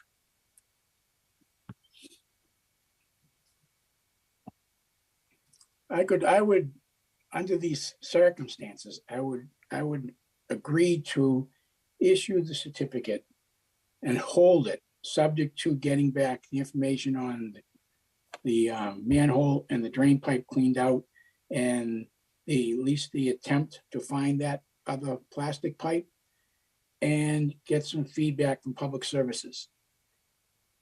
Why do we want to do what? I guess my question is, why would we want to issue the certificate before we have all that information? We're gonna prepare it, but we're gonna hold it. Let's just vote on it, and you can vote one way or the other, Stu, and then we'll just vote. Yeah. Yeah, through the chair, I do think it's important that they don't make an attempt to find the pipe, that they actually find it, because it should be capped. Because Yeah, we don't know who this new person is coming in, and they could, I don't know what building is the pipe in, where's it coming from? Can they disconnect it from what it once was connected to and discharge something else? And we won't have any idea. You know, Well- Luke, I agree with you, but I don't even know where to look for it. Oh, I mean, I don't think that the order describes where it is. It just mentions a non-contact cooling water pipe. And see, it's, this is why we need Bob Langley to work with us on this, because we don't have access to the building, and their forte is utilities and services to the building and drainage and those things. And Yeah, through the chair, I don't think Bob is going to be privy to what's going on. Like, typically DPS does not know what is on private property. I think that if a surveyor would walk the river, they would find an 8-inch pipe, and then there you go. And then it's reading it. I've walked this river before. It's not really that hard to walk. You just jump in. I like walk down the middle of it. I think that's the. I'm gonna make the motion to continue this. that's the roof drain. That's the roof drain. do I hear a second? A second. Roll call, Yep, I missed who made the motion. Was it Arthur? Arthur. All right, Amanda left at 8:34, unfortunately, so it's only 5 of us now. Roll call, Chairman Lazaris, I vote to continue. Vice Chairman Rizzo. yes, All right, this is for a continuance only. Secretary Right. Vivaldi, Yes. Commissioner Athos, Yes, and Bruce, are you recusing yourself or are you voting? I don't know I don't think it matters, but I'll recuse myself if everybody thinks it's a problem. 'Cause Well, it's up I to you. don't- It's not up to anyone else. I'll recuse myself. All right, so the motion to continue passes 4-0 with Bruce recusing himself. And so to wrap this up, can we see the answers to our questions by next month? I have no idea. It could be that the contact cooling water pipe that you're talking about was removed when the building was removed. I have to look into it. I don't know. Okay, well, at least you know if it was removed. If I don't know where it was, and I don't know what they were referring to, I don't know whether it was removed. Yeah. I think the best we can hope for is to walk the bank and see if there's a pipe there, and we Okay. I'll send my servant out to do so. Can we get all these answers by our next meeting? I can have the bank walked and look for non-contact cooling water pipes by next meeting, yes. What about the cleaning of storm drains and report on those? Yeah, I've already called Stahl and they authorized me to go forward with that. And I thought that Stahl was being very cooperative, frankly. I'm a little Yeah. disappointed. Well, it's in their best interest to get to unload the property. Well, it is, and they've Anyway. been very hard. They didn't realize that the other thing was not gonna go forward. They had an agreement, but anyway. Okay, so we have the vote. We'll see you next month. I hope. And if you get information, just send it on to Lucia so she can forward it to us as it occurs. Thank you. All right, thank you for your time. Thank you, Peter. Sorry about that. No problem.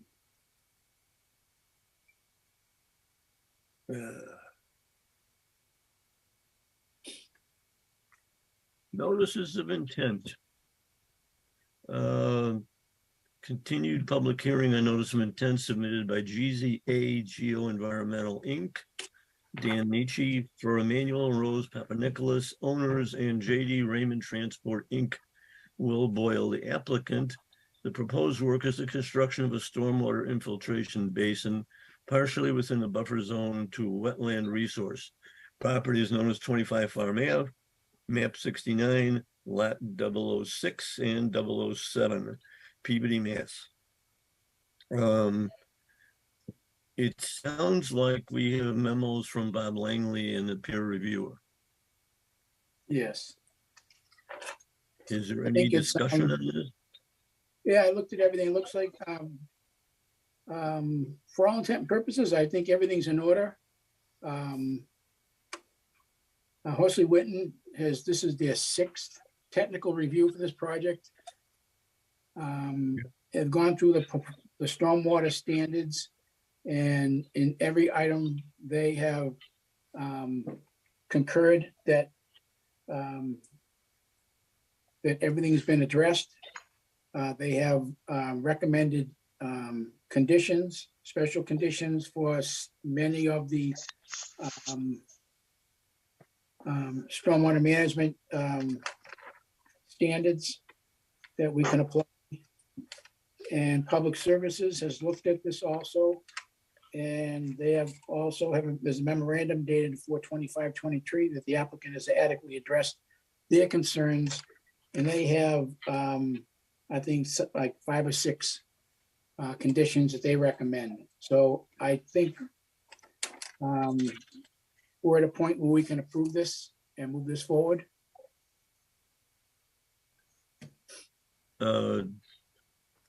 Is there any discussion, Steve, or is it Kim want to discuss this?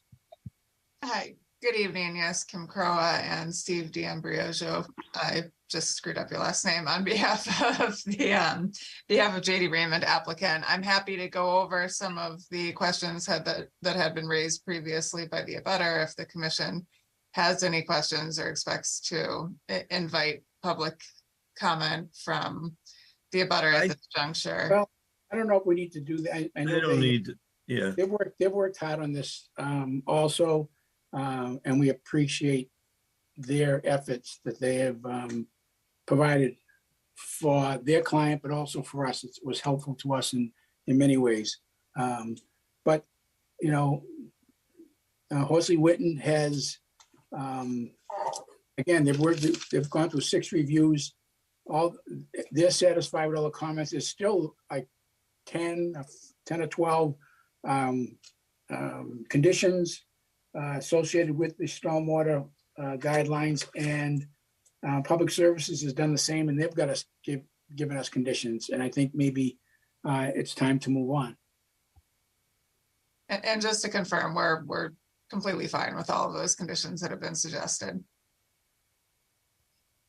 Okay, do I hear a motion? Oh, we have a hand raised. I think you have to open it, don't you? But I don't know if you can not open it to the public, but I don't want to go through the whole project all over again. Through the chair, I think Brendan's here, but I don't see him, and it looks like he has his hand raised. I'm not sure what's Okay. going on. Yeah, I'm sorry, but he should have spoke first. I am here. I definitely don't have my hand raised. Oh, okay. I'm sorry. I was and- wondering where you were. There you are. Hi, Brendan. and I'm in agreement with DPS, and I think at this point GZA's put together, addressed all our comments regarding stormwater management, and I think you guys are ready to approve. Yeah. Okay. Do we open this to the public or just vote? You could open it briefly. I think everything, you've already reviewed all the documents that the abutter submitted. You can allow him to speak, but I would limit the time because I feel like we've Yeah. already heard enough and we already had 6 peer reviews. Yeah, I think in fairness to them, we should let them speak, but just want to let them know that, we're okay with where we are now with these reviews and these conditions and public services. So we would like to move on, but I feel that we owe it to them to have them a couple minutes to speak if they want. Okay. If you don't mind. No. All right, I'll be very brief. Tony Capuchetti, Hayes Engineering, 603 Salem Street, Wakefield, Mass. For the abutters, trustees of the residents of Farm Avenue. We do still have some concerns. There was a memorandum from Brendan Callahan talking about limiting pile height because of windborne erosion from the piles. We'd still like that considered. And we believe there's violations on the site that really need to be addressed. Wetlands delineations are still old. The project shouldn't be afforded the lesser standard of redevelopment, and there's no discussion of ability for the project to be constructed. We had a drone survey done of the site. We compiled all the wetland lines, which is something that was discussed previously in 2019 on a Papanicola's application, that the next application would have all the wetlands delineated and all the areas of work shown. This was something that was actually brought up by Chairman Rizzo in December of 2019, if you review the minutes. If you get in a little closer, lower on the site, same property owner. We have dumpsters in the wetlands. This is a line taken from modification plan from July 30th, 2019 by Eastern Land Survey. We have piles in the wetlands. We have more piles in the wetlands. Again, this has been an ongoing issue throughout the whole site. It's been the commission stance that violations need to be taken care of before an action is taken. Again, you can see the mulch, the red line migrating through the wetland. That's the mulch dye. Nothing's been done to address that. The ACOP has a series of conditions about maintaining vehicles 100 feet away. We would like that included in any conditions on this project, mimicking these. And then again, we have the bags of dye within 100 feet of the wetland, a tanker vehicle within 100 feet of the wetland, more bags of dye, more equipment parked within 100 feet of the wetland, some within as close to 50 feet of the wetland. Talking about the redevelopment standard, bare earth is shown throughout the project until you get to about 2015. You can see piles of wrap that were imported to the site. These are millings piles all the way up to 2019. Millings piles in April 2015, May 2015. You can see considerable piles were brought into the site. These are all piles of millings that were put down. You can see this was an earthen area because there's rutting, but they have piles of wrap. They stopped that. They rendered this site impervious without a permit from the commission within 100 feet in 2015. Again, they did in 2017, more wrap was imported. 2017, as close as 2020, they're still spreading reclaimed asphalt on the site. Their own test pits, the first foot in these 4 millings, 2 feet in one area, 3 feet of millings in another area. This is all filled material that's rendered the site impervious without a permit. And lastly, the proponent hasn't addressed how they're going to construct this. You've seen the piles out there. Not only are they going to have to move the piles, show where they're going to be, they have to provide some excavation of these stormwater areas and maintain that. There's nothing that shows temporary stockpiles, proposed stockpiles during construction, no narrative. All we're looking for is some of the same standards that this commission's applied to other projects. So we do think they've made improvements, but we just don't think they're there yet. Stormwater wise, depending on the determination of a redevelopment, which we don't believe it is, that's one issue that they've started to make improvements on, but there still remain other issues on the site. And I appreciate the time. I just wanted to get these on the record. Thank you. Thank you very much. Do I hear a motion? Well, can we get a response from Okay. Horsley Witten, who's there tonight, maybe to address those questions? Not maybe in detail, but just, there was a lot there. I don't think you mean Horsley Witten. I think you mean GZA. I'm sorry, GZA. Thank you. And if you don't mind, I'll jump in on some of the points that are really more legal points and engineering points. The 2019 discussion that I believe Hayes Engineering is referencing is a certificate, a order of conditions that was closed out by a certificate of compliance in 2019 for an entirely different portion of 25 Farm Ave. And that certificate of compliance said that before any changes are made on the site, that the applicant needs to file a notice of intent and get approval from you folks, we are occupying a different part of 25 Farm Ave, and we've filed and we've looking for approval. So that comment is sort of totally unrelated, which also the dumpsters that were shown are in that portion of the property. They're not in our project site. We're very comfortable. This is a redevelopment standard project under either of the two bullet points, that it's really purely a stormwater improvement project, and also that it is previously approved under the DEP's administrative consent order that was issued in 2013, involved site visits in 2010, 2013, and 2021. And was closed out with a certificate of compliance in 2022. During that process, the mulch has been there. It's always been there. The DEP put into effect certain requirements for setbacks, one of which was a 25-foot setback for the mulch heights, for the mulch piles. There was no limitation on mulch heights.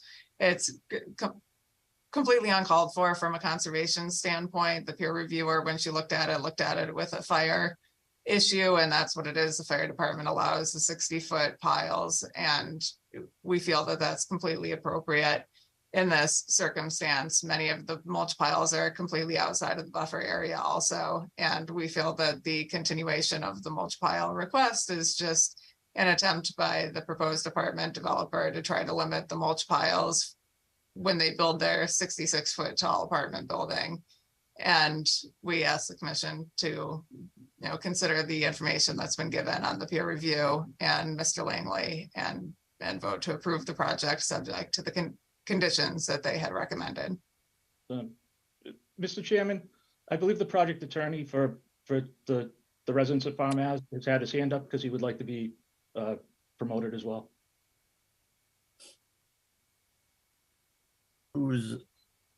I'm sorry. Attorney Jason Panos. I can let him speak if you guys, we weren't there yet, Tony. I apologize. I just wanted to bring it to the commission's attention because he would just like to speak on his behalf. I'm not qualified to speak to legal matters.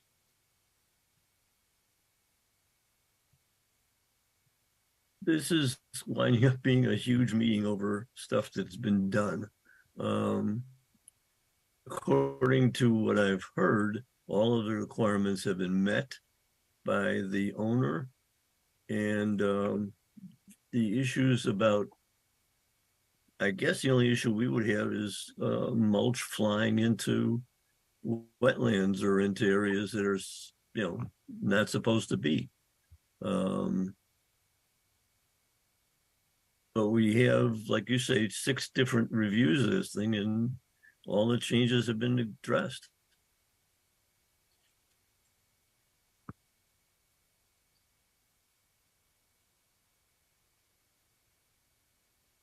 So the Horsley Witten review was limited to stormwater only. There are other wetland issues that remain on this site. And this order of conditions would be issued to the property owner who owns the parcel that has the violations on the property. This has been an ongoing issue with this property owner. There continues to be issues with violations on the property because we keep going piecemeal. And if Ms. Crowell wants to look at the records from 2019, that was through the same property owner. And again, this really should be something that's being addressed by the project attorney who's still not promoted. Yeah, through the chair, everyone needs to speak through the chair. You cannot just unmute yourself and start speaking, Tony. I know you mean no disrespect, but you really, especially as an app or a butter, you really need to speak through the chair. And I will allow Mr. Panos, Attorney Panos, to speak when the chairman tells me to.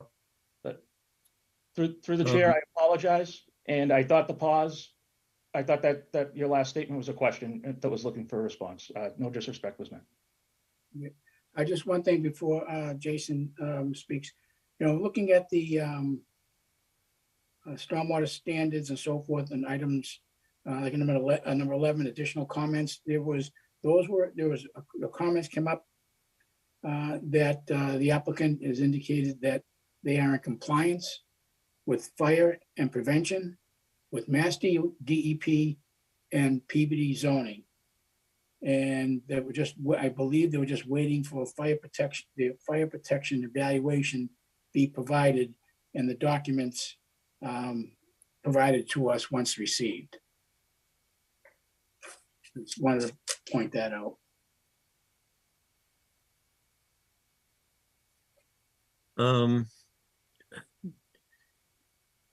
If Jason can speak whatever he wants to speak, but keep it within a 4 or 5 minute time limit, I would appreciate it.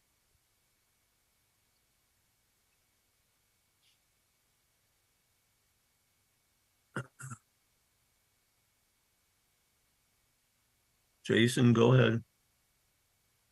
Hello, my name is Jason Panos,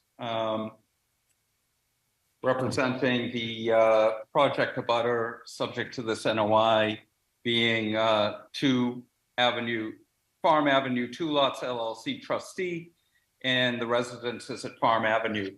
I'll speak directly to Mike Rizzo's last comment, Commissioner Rizzo's last comment through the chair, of course.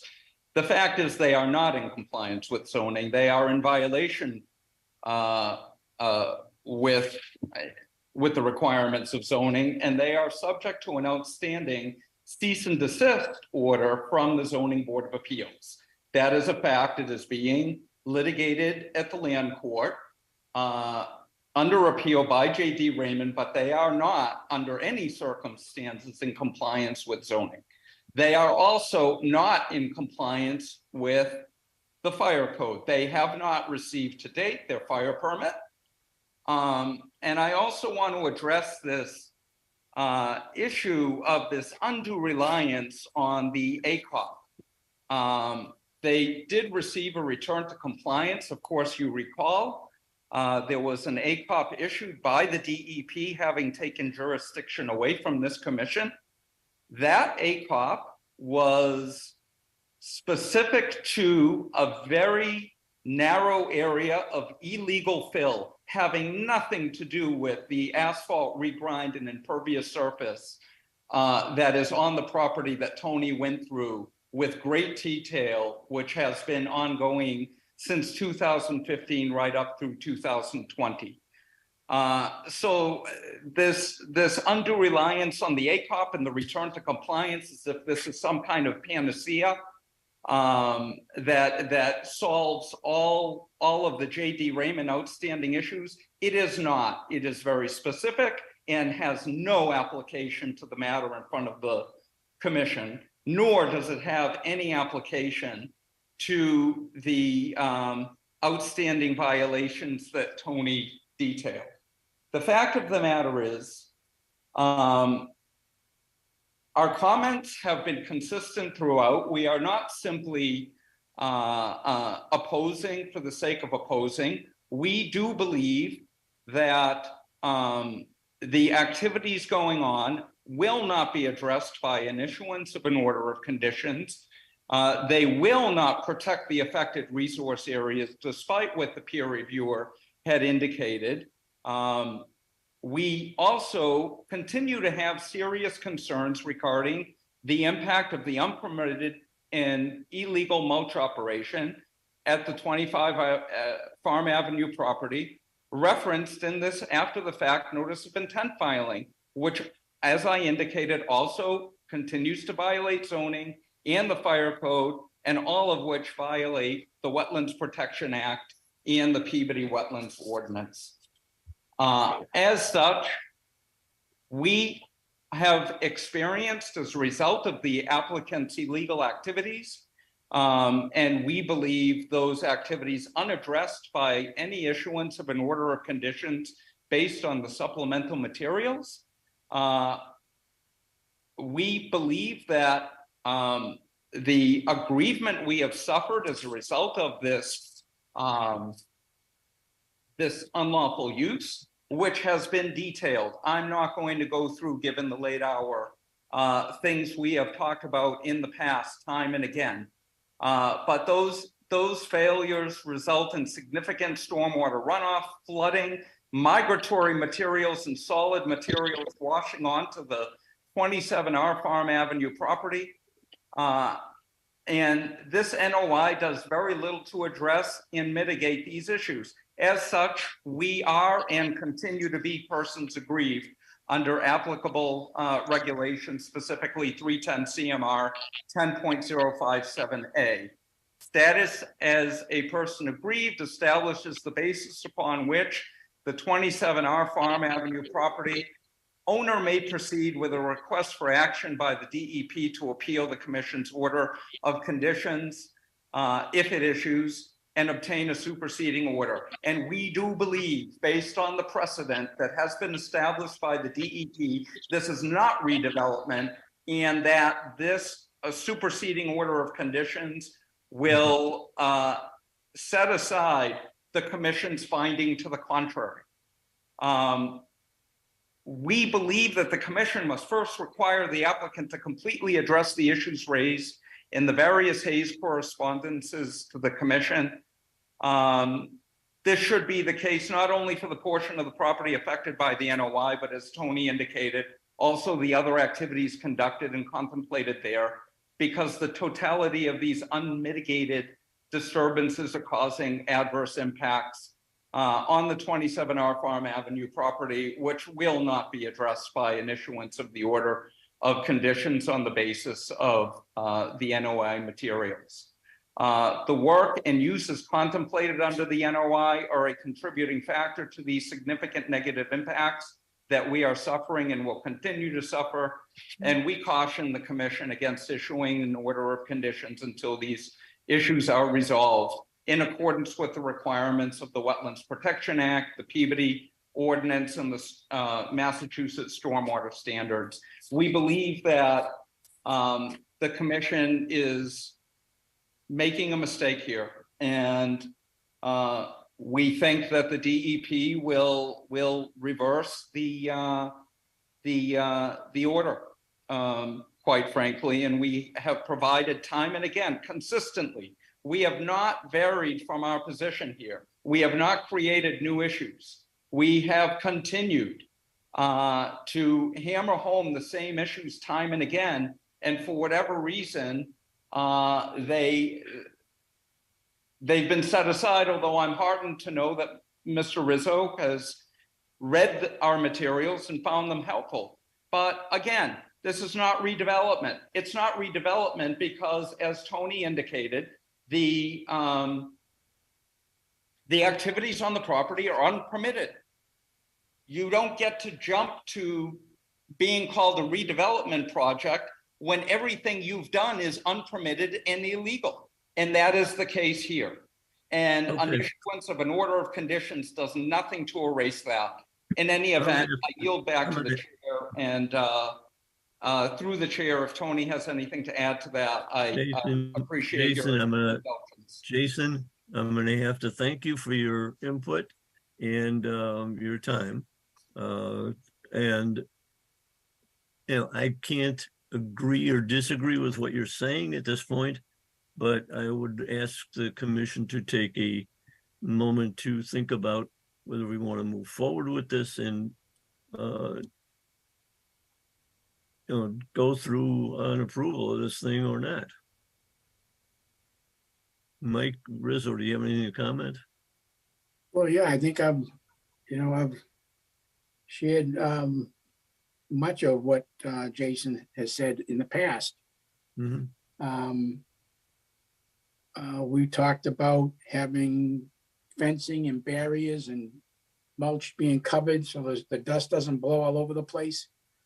I don't know if that's our jurisdiction or not, but apparently that has been looked at and said that meet the requirements, that the height requirements falls in the confines of the limited of 65 feet in height. I do agree that I don't think the fire protection evaluation document has been provided yet. We have not received that. And I think that's an important, and we're following the peer reviews report that references that they're in compliance with Mass DOP and the fire prevention and Peabody zoning. How a company can conduct a pretty large business that they're doing and it not being permitted, and we still continue to go month after month, year after year, back and forth. Supposedly something that's not, that Mr. Panos says that is illegal, and this is happening. And we're brought in to try to make decisions on what we should do as a commission. And I'm just going on the reports that were provided to us. And so I cannot, nor will I say that Mr. Panos isn't correct, because I think he shares a lot of I certainly share a lot of the same concerns of how this property is managed over the years. So I really don't know what to do.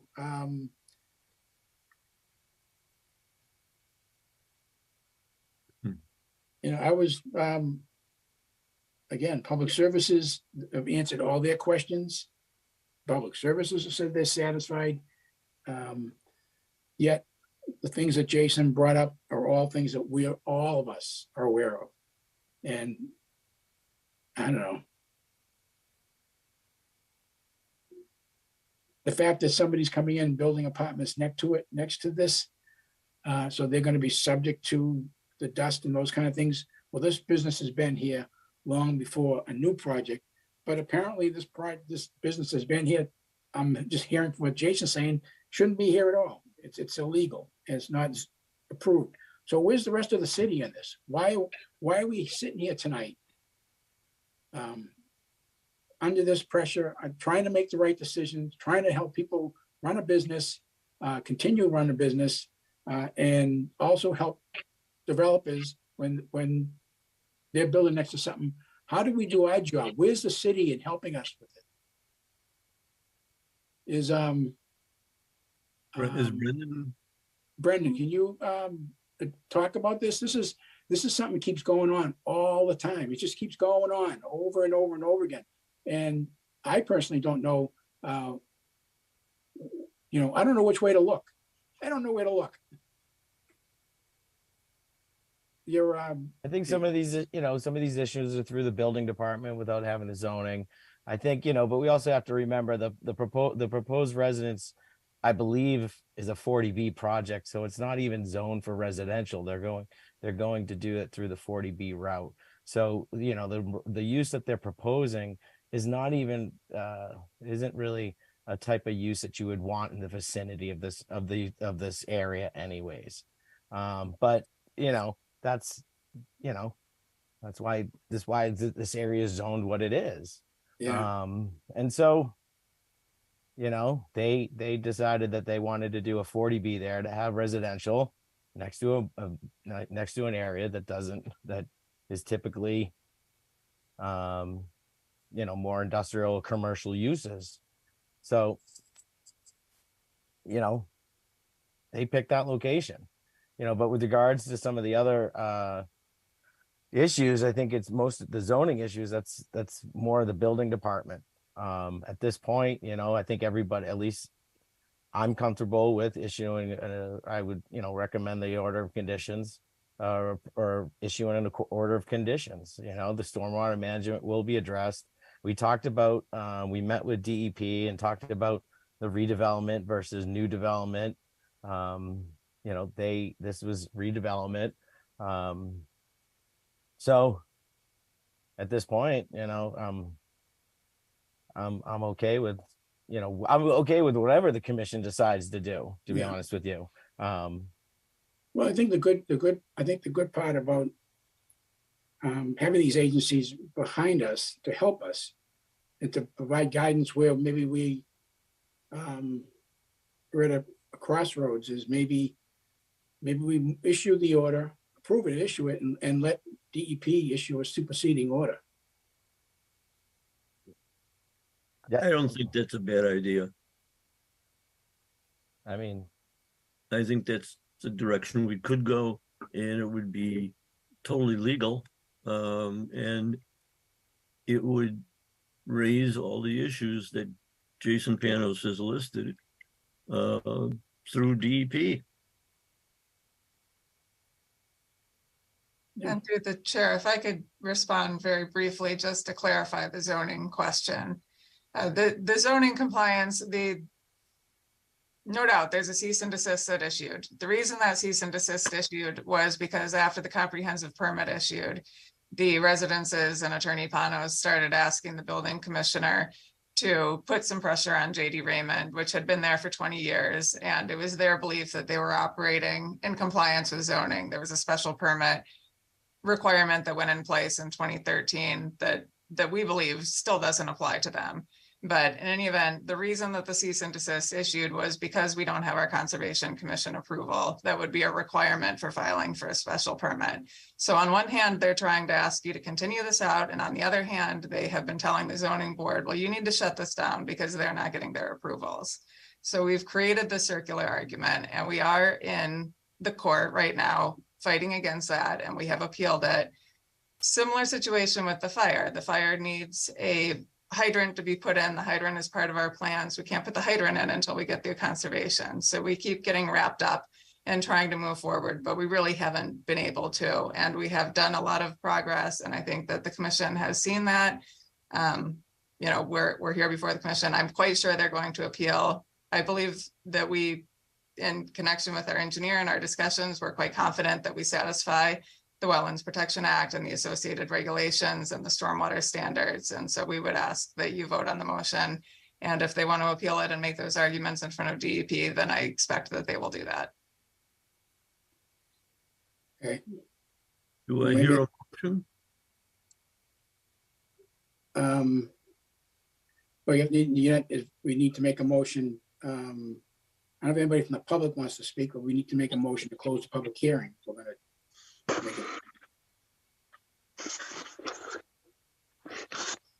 What do you think? What do you think, Bruce?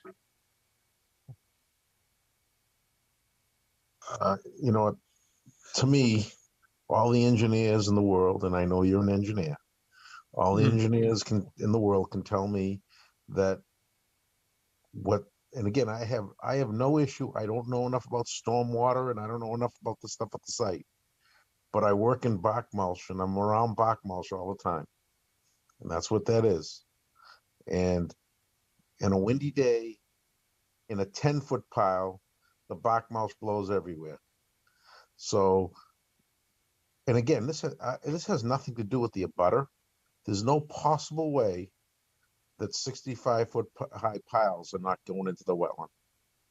So again, this has nothing to do with anything other than that. It's just, it's going in the wetland. It's, and again, I don't know necessarily that there's a better place for that kind of an operation, but there's everything I've heard so far and everything they propose so far will not stop the Bach mulch from going into the wetlands. That's just the only thing I get. I hear everything that they said. I hear all the peer reviews. Again, I just see Bach mulch flying around all the time. And again, I hear both sides. I hear the attorney for JD Raymond. She said it's a circular argument. You can't put the hydrant in until you get your permit. You can't, and that makes all the sense in the world. But in the end, it's a Bach mulch operation, and it's adjacent to a wetland. And unless they put in driving range size poles with nets on them, it's not going to stop the mulch from flying around. That's my issue, and that's the end. Through the chair, the driving range, netting was definitely suggested as a mitigation measure in an earlier memo. If that's something you guys wanted to consider, that the applicant need to install. And again, in an earlier memo, I had also consider mulch with regards to height restrictions. I suggested height restriction of 25 feet for unprocessed material, and 15-foot maximum height for double or finely ground mulch. So, those are definitely conditions you could also consider that, if you're looking to do additional mitigation measures for the wetland areas. I don't know, I guess you could limit those conditions to, any mulch piles that are within the buffer zone. Outside the buffer zone, maybe you don't have a height limit, but any mulch piles within the buffer zone, you could apply those conditions that I had listed in earlier memos. Yeah. You know what, Brennan, it's not, the only way I can say this is, it's not, go by there. It's not that kind of an operation. It's not, they're not, doing what they do is a messy thing. It's not their fault. It's the nature of what they do. It's messy. Stuff flies all over the place. That's what they're doing. And I don't know what we could do to stop it, but it's where it is adjacent to a wetland is the problem. And again, I don't know what they could possibly do to stop it, but it's not, as long as that operation is there, which whether it's legal or it's illegal, it's not, it has nothing, I have no issue with, that's a legal issue. It's nothing to do with me. I just know that you cannot stop that mulch from flying around. I mean, you want to keep the piles down to 25 feet, 20 feet. Yeah, that'll help. That certainly will help. But again, I don't even know if that's in our our ability to do that. Through the chair, what about and again, this is a whole different effect for that business, but what about covering it with tops, or having a sprinkler system, overhead sprinkler system that's constantly spraying those piles so the dust stays down? I know when you go by the salt piles, over near the airport, they have tops that cover that whole thing, probably mostly so water doesn't get in there for leaching. But so what about covering these piles? What about a sprinkler system? I'm sure. Yeah, we're this is the Conservation Commission. I think the things we're bringing up tie more to air quality, EPA, and those kind of particulars in the air, people breathing this stuff. And yeah, through the chair, I completely agree with everything with that. I just don't know if that's, again, I don't know if they can do that. It's that kind of the salt piles, they bring them in, they cover them, and then they uncover them as they need it. Yeah. With the bark mulch, that's an ongoing process. They do it. And I don't know and plus I don't believe you can cover bark mulch piles. I think it would get too hot underneath. And the other thing, Bruce, the Commonwealth of Massachusetts that manages all the state roads and a lot of the roads in the state, they have salt sheds, and all their salt is encompassed inside a shed. Those big tall roofs.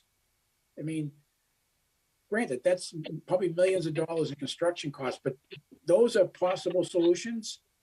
That they will be handled much like salt. So all the mulch would be inside the building that can be protected from the wind.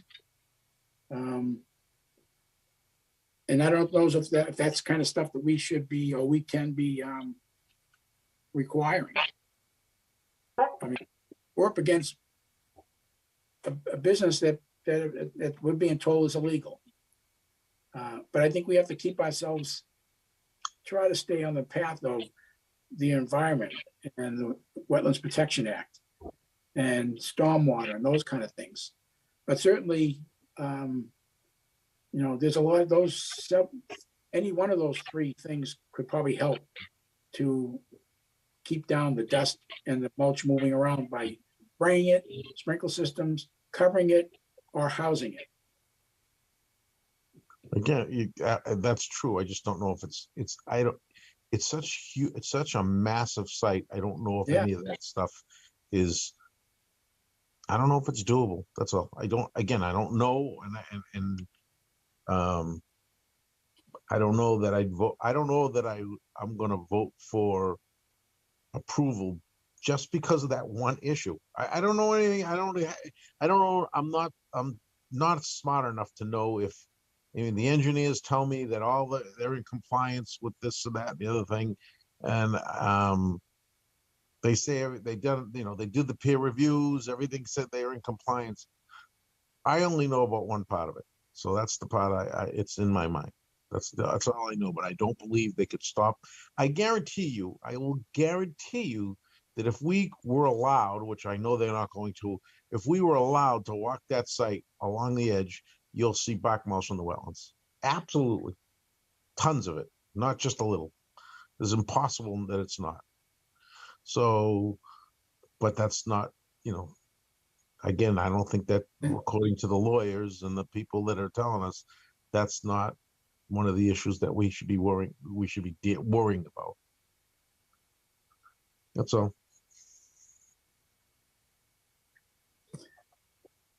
Anybody else? Mr. Chairman, just one last comment, very brief. Erosion, whether caused by water or wind, is within the purview of the commission. That's why we have dust control measures in stormwater plans. That's why you specify that water trucks should be on site. So that is in your purview, as well as a site visit, which is something that we've asked for multiple times, is something that's allowed by filing the notice of intent. We may not be allowed as abutters, but the commission is definitely allowed to go walk the site and see what's going on. And we've asked for that since day one. And the commission has yet to go out on the site. Yeah, remember we had to go on the adjacent property to view the operations there. And we, back then, and maybe that's all changed, but back then we did observe mulch in the wetlands. And through you again, Mr. Chair, that was because the property owner didn't have an active application. You only have that right when there's an active application. And I believe the project attorney was booted as someone able to speak, and he'd just like to be able to remain on here in case any other questions come up. Mm-hmm. Yes, and through the chair, we did have a pending application at that time. We were out for the site visit on the abutting property, and there is mulch in one section of the wetland. I'm not going to say how it got there. I don't know. It's been there an awful long time. It's in one section. There is a wall there. There's been nothing from an engineering perspective saying that any of these chunks of mulch are blowing into the wetland from at least 25 feet and beyond where the mulch piles are. Any covers on the mulch piles would not work for a mulch processing facility. It's not a landscaping business. They're not storing it to send out to homes for delivery. They're processing the wood into mulch, which requires decomposition.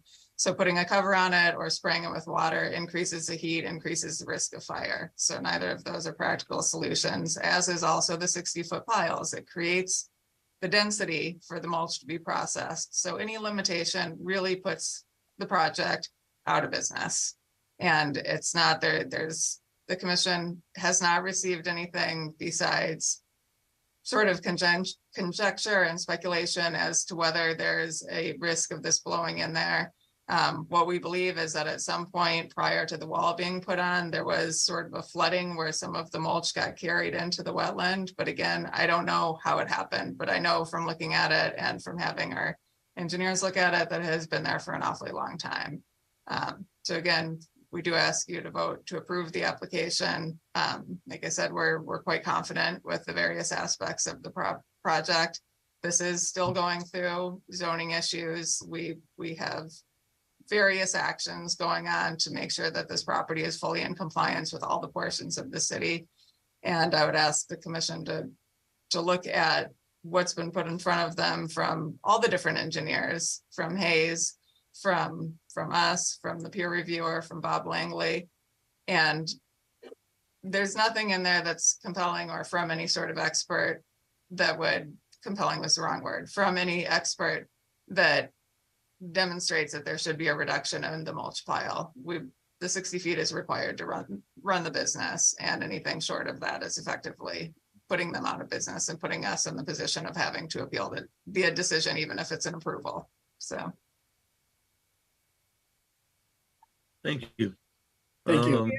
Through the chair, I just want to say it's just about 9:30, and we still have 3 items, 2 new items and 1 continue item. So if you guys are going to continue or set up a site visit, you might want to do that soon instead of continuing discussing, or if you want to make a motion to close an issue.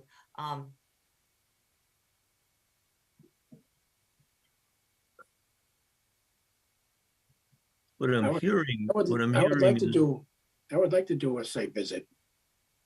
I mean, we've been there before. I already know what the site looks like, but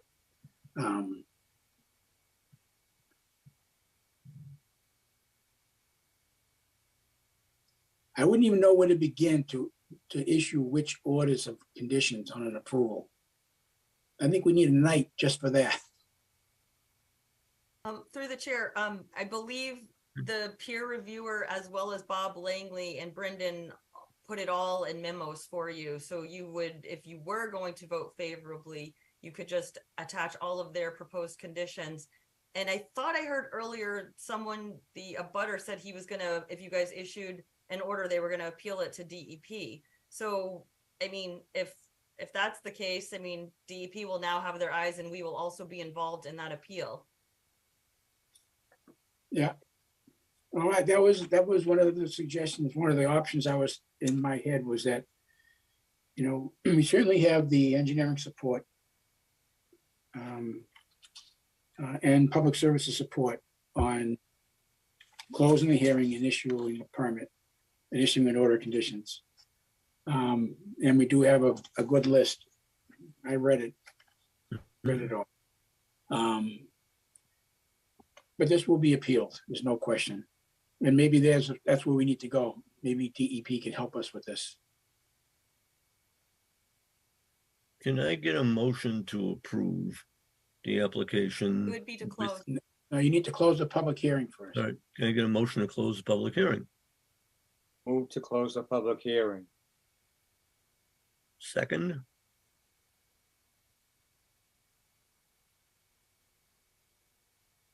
Yes, the public hearing stays open. I'll second. Okay. Roll call? Yep, that motion was made by Mr. Atha, seconded by Mr. Comack. Roll call, Chairman Lazares, Yes. Vice Chairman Rizzo, Yes. Secretary Vivaldi, Yes. Commissioner Athas, Yes. Commissioner Comack. Yes. Was that a yes?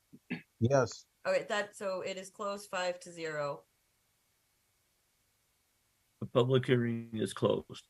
Okay, now we have a decision to make whether to vote to not issue an order of conditions or to issue an order of conditions.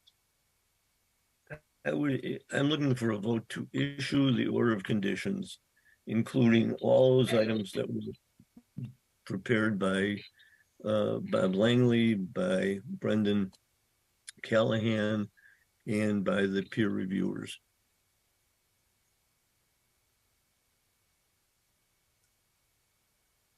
I'll make that motion to issue those conditions in addition to all the other ones in our book.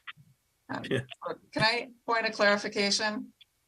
I don't believe there were any actual conditions that were recommended by Mr. Callahan. I just wanted to understand what the commission was voting on. I would be in agreement, sorry, through the chair. I did not submit any recommended conditions prior to this meeting. I'm in sort of in agreement or in support of DPS's recommendations also. Okay, but those recommendations are made in the form of a special condition. Every one of them, including the ones in the stormwater standards. All the sign-offs saying that they have no objections, previously addressed, but in many cases, there's what they use the word special conditions. So Yep. it- I would just, maybe you can make the motion in the conditions that are in the DPS memo dated April 25th, 2023, as well as the peer review. the peer review, yes. Yeah. I wouldn't include any of like my previous memos. Okay, no, that's fine. Yeah, so the DPS letter and the stormwater standards letter with the responses and concurrences from the engineer. And then we get our book out and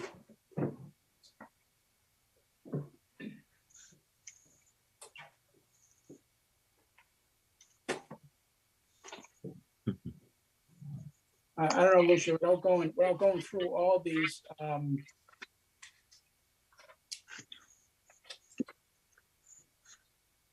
let's see. We got standard conditions, 1 through 50, I guess, like that.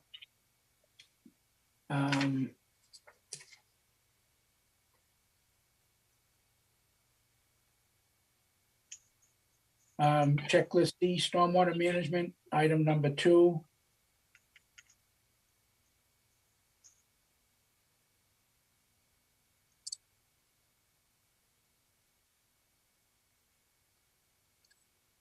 See, commercial. A large commercial project relative to erosion and sedimentation controls. 1, 2, 3, and 4. Certainly, I think fueling equipment. Because there's trucks coming in and out of there all the time. I don't know where they fuel their vehicles. I don't know if there's any tanks on the site. But I think it needs to be brought to the attention of checklist 8 relative to fuel and storage of equipment.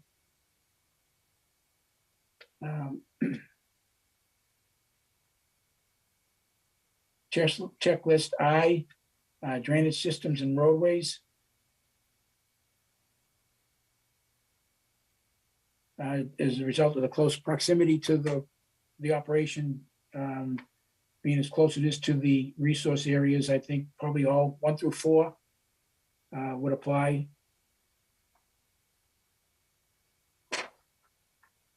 I think that'd be it.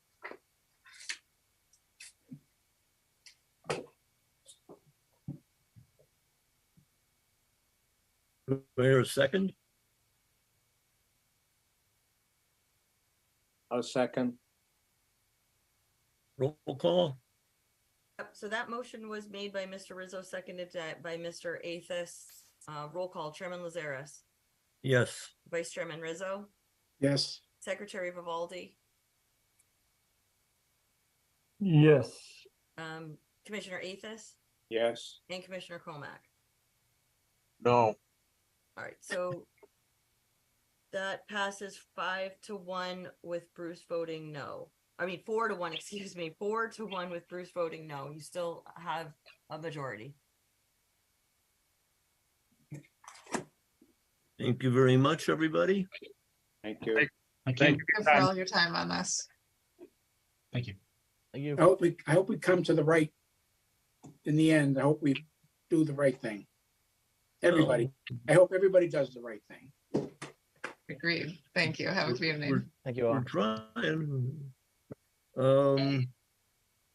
Item 8. Request for determination of applicability. Public hearing and request for determination of applicability submitted by Keith Morris for Pan Am Railway. Purpose of the RDA is the verification of sensitive areas along the Pan Am Railway's right-of-way as per Mass Department of Agricultural Resources Pesticide Board Regulations 333 CMR 11. Purposes of these regulations is the use of herbicides as allowed in the maintenance of the right-of-way properties known as the Pan Am rights of way. For more information, contact City Hall, Peabody, Mass.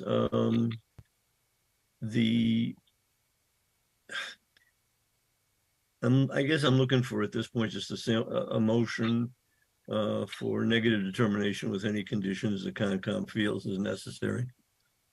Keith's here if you want him to give a presentation. Go ahead. Who is it? I'll make it very Go ahead, brief. Keith. My name's Keith Morris, consultant for Pan Am Railways. Every 5 years when we update their vegetation management plan, we're required to file an RDA with the local conservation commissions for a verification of the no spray zones, which are basically those areas that are within 10 feet of the spray pattern. So in Peabody, it's just it's kind of a satellite track. It's only a couple miles long. There's just basically two areas. One's right in the middle of town that everyone knows about. And then as you go towards Salem, there's a stream right along the track. So those are the two no spray areas.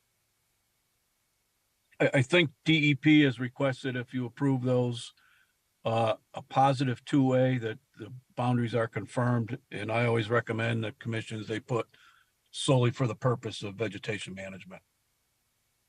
But that's up to the commission. That it? That's it. Okay. Do I hear a motion?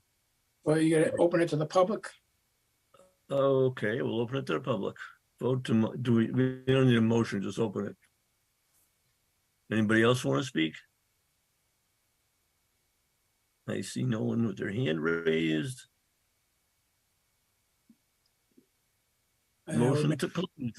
I make a motion to close the public hearing. Second, Second, roll call. Chairman Lazaris, Yes. Vice Chairman Rizzo, Yes. Secretary Vivaldi, Yes. Commissioner Athos, yes. and Commissioner Comack. Yes. All right, so it's closed 5-0. Thank you. Make a motion to issue an order of conditions. No, it would be a negative determination. Oh, I'm sorry. Yeah, negative determination, sorry. Wasn't there a condition in there that the petitioner said should go in?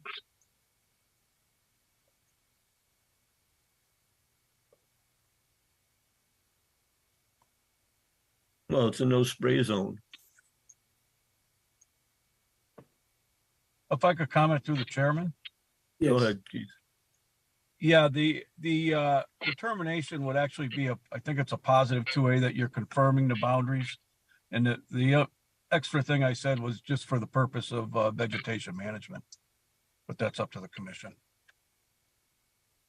Negative determination. Through right? the chair, I don't think Keith, I don't think you want a positive determination because a positive determination is for, so you're doing this specifically for, you're treating this as an ANRAD. No, maybe it's a negative 2A. There's a box you check for the boundaries are confirmed. Maybe that's what it is. I'm still in my car, so I don't have it in front of me. A positive, from what I understand, is if it's a positive determination, you have to file an NOI. Correct. Okay, well, I'll check when I get back to my office, but okay. So we want a motion for a negative determination? Just. You can say confirming the boundaries. If that's what you're here for, only the boundaries or for the work? Just for the boundaries.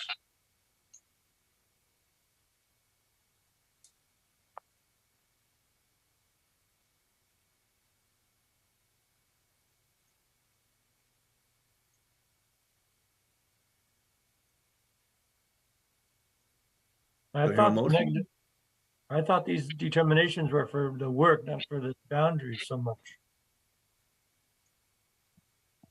Through the chair, old school, you can do an RDA for simple things like this for wetland boundaries.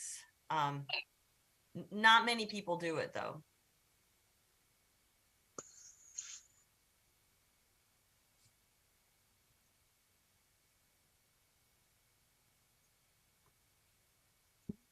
So I'll make a recommendation that for a negative determination with the condition that the applicant maintains vegetation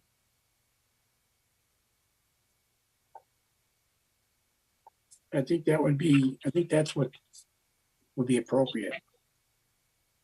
Be a negative determination, but the condition would be as, for the purpose of maintaining, controlling vegetation. Managing vegetation.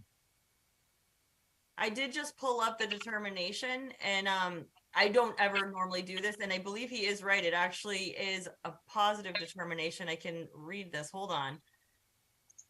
It you would actually check out, it says no work within the jurisdiction may proceed. So are you doing any other work then?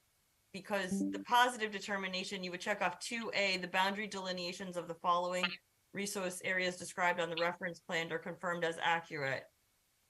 Therefore, the resource area boundaries confirmed in this determination are binding as to all decisions rendered pursuant to the Wetlands Protection Act and its regulations regarding such boundaries for as long as this determination is valid.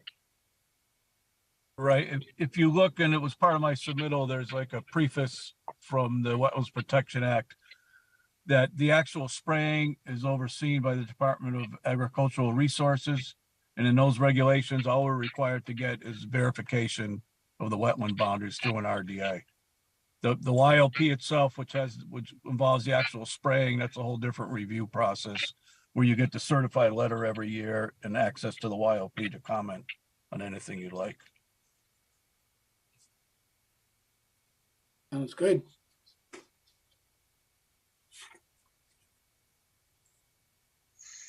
Okay, so there would be a positive determination then. And that, and for the purposes of maintaining management of vegetation. Second,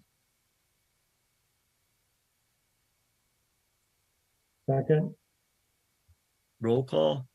So that was made by Mr. Rizzo, seconded by Mr. Vivaldi. Did I get that correct? Yes. All right, roll call. So again, positive determination, checking off the box, confirming boundaries, made by Mr. Rizzo, seconded by Mr. Vivaldi. Roll call. Chairman Lazaris, Yes. Vice Chairman Rizzo, Yes. Secretary Vivaldi, Yes. Commissioner Athos, Yes. and Commissioner Comack. Yes. All right, Yes. so that passes 5-0. Thank Thank you. you very much. Thank you. Thank you, Lucia. Moving on, notices of intent continued. Public hearing and notice of intent submitted by Norse Environmental Services, Inc. for Marine Herald for Crystal Bass, property owner. The proposed work is construction of a single-family dwelling, associated grading, utilities, remove a portion of an existing driveway, proposed clear cut and clear vegetation with buffer of intermittent stream. Within the buffer of an intermittent stream, the property is known as 36A Greenwood Road, map 108, lot 003, Peabody, Mass. Hi, good evening, everyone. This is Maureen Harold from North Environmental Services. Hi.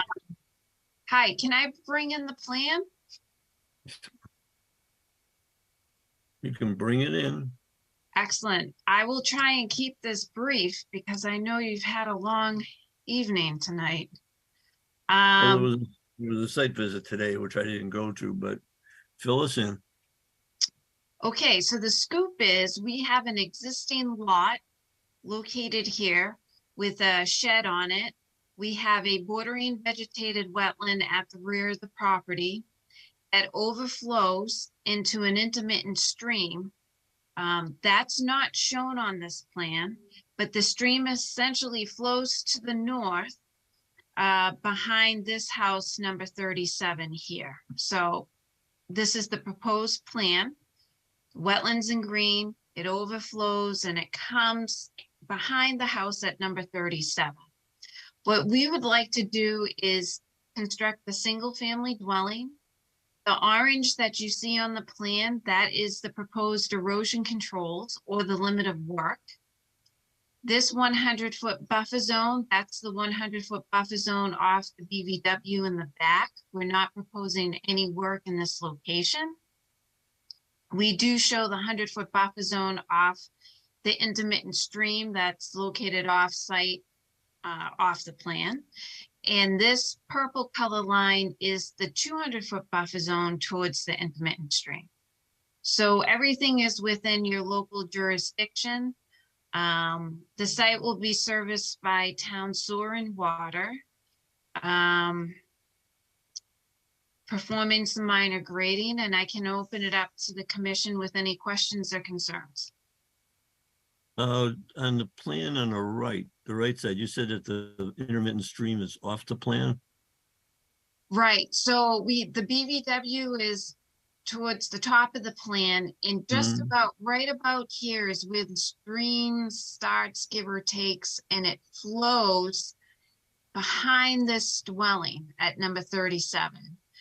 We actually had the opportunity to go out to the property on number 37 and look at the intermittent stream. It's lined with boulders and stones and rocks, pretty much all behind the dwelling itself. Is there any experience of it overflowing? That's a good question. I don't know the answer to that. Just by observing it today, it didn't appear to overflow, but I don't know. Right. And then, so you're still, how far away from the intermittent stream is the house? Or the property line? So it's within the 100-foot buffer. So here's the property line here. And the 100-foot buffer zone to the intermittent stream is located right here. So you have a portion of it well, you have a no disturb zone in the buffer zone, correct? That is the red area is the area you want to work in? That's correct. Yes, sir. Okay. And Maureen, is all the clear cutting that the application mentions clear cutting, is that all within the red as well then too? That's correct. A lot of this area is more of like a scrubby type growth, but we are proposing to clear vegetation, so we did want to make that clear in the filing. And it's all within the red. That's correct. And there's actually an existing driveway, and I know it's difficult to see on this plan, and I do apologize. I'm going to zoom in to see if there's actually an existing driveway and right of way that comes up sort of like this. So the area, this is the 100-foot buffer zone off the intermittent stream. This area here is existing pavement. And I know it's not shown very well on this plan, and I apologize, but it is pavement in this area. Okay. That's already there. We went to we were at a site visit there today, this morning. And it's definitely a doable project. Some of the questions we had were out there was the plan was lacking information. And we would hope that you were going to come back with a more detailed plan that shows not only existing grading, but proposed grading and services to the building.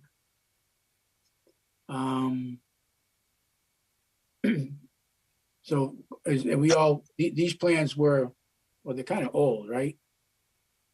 Well, the information was being used for the plans was not up to date. Am I correct about that?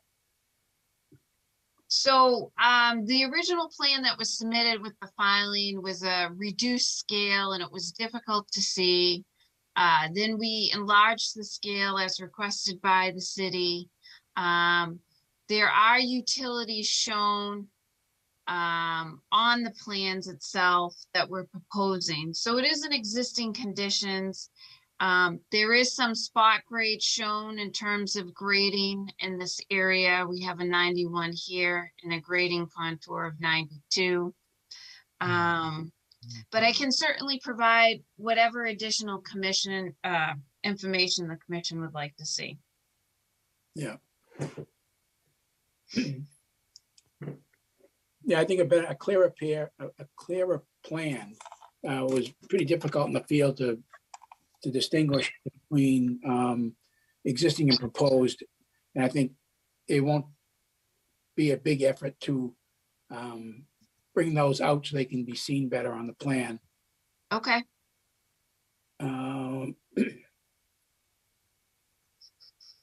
Is there those, the red line, is that your BMPs? Yes, that's the erosion control line, and that's also the limit of work. So we Okay. really tried to make every effort to stay away from the buffer, from the wetland in the back, and just tighten it up as much as possible. Because we are within that 200-foot buffer of the intermittent stream. When you're done with this project, does that little piece in the upper right-hand corner of the work area, does that go away? I mean, it becomes grass? So Or something? the answer to that is it's existing pavement right now, and I can try and trace it. And so there's existing pavement that goes like this, and I know it's really hard to see because as right now, the way that the roadway is, there's an existing right-of-way that comes up that goes to this garage area. So I believe what had happened was the owners of number 37 own this lot as well, and they've since subdivided it to a family member. So I believe that existing pavement, to answer your question, I think it will still be there. I don't want to say it'll be lawn area because that's how they access the garage right now. So, but that's the kind of stuff we want to see on a plan. We want to see the existing conditions, existing paved areas and existing grass areas, and then where the proposed paved areas or changes, if it changes from pavement to grass or vice versa, so we can see the differences that are spelled out on the plan. And if we could have maybe a blow up, or not a blow up, but maybe a insert, maybe in the drawing that can show the house and the property and the distance to the brook. Okay. And your services coming into the building so that when you're done, you're gonna need a plan that shows an as-built. Yep. So that you can get your sign off on the construction. So either you do it, you need to do it now so that all you're doing is building it and making changes to something that might have been changed during construction. Okay, fair enough. Do you suggest I continue the hearing or? Yes, yes. Okay, if there isn't any other questions or concern, I can request that continuance. Lucia, do you have any questions? Nope. I was started jotting down stuff. If you guys were gonna make a motion, but I think that we really need a revised plan. As you already said, like it's great that he put it on a larger scaled plan, but whatever reason, when he when it got into the larger scale plan, all the important stuff, you can't even see it on the page right now, but I can see it on the plan.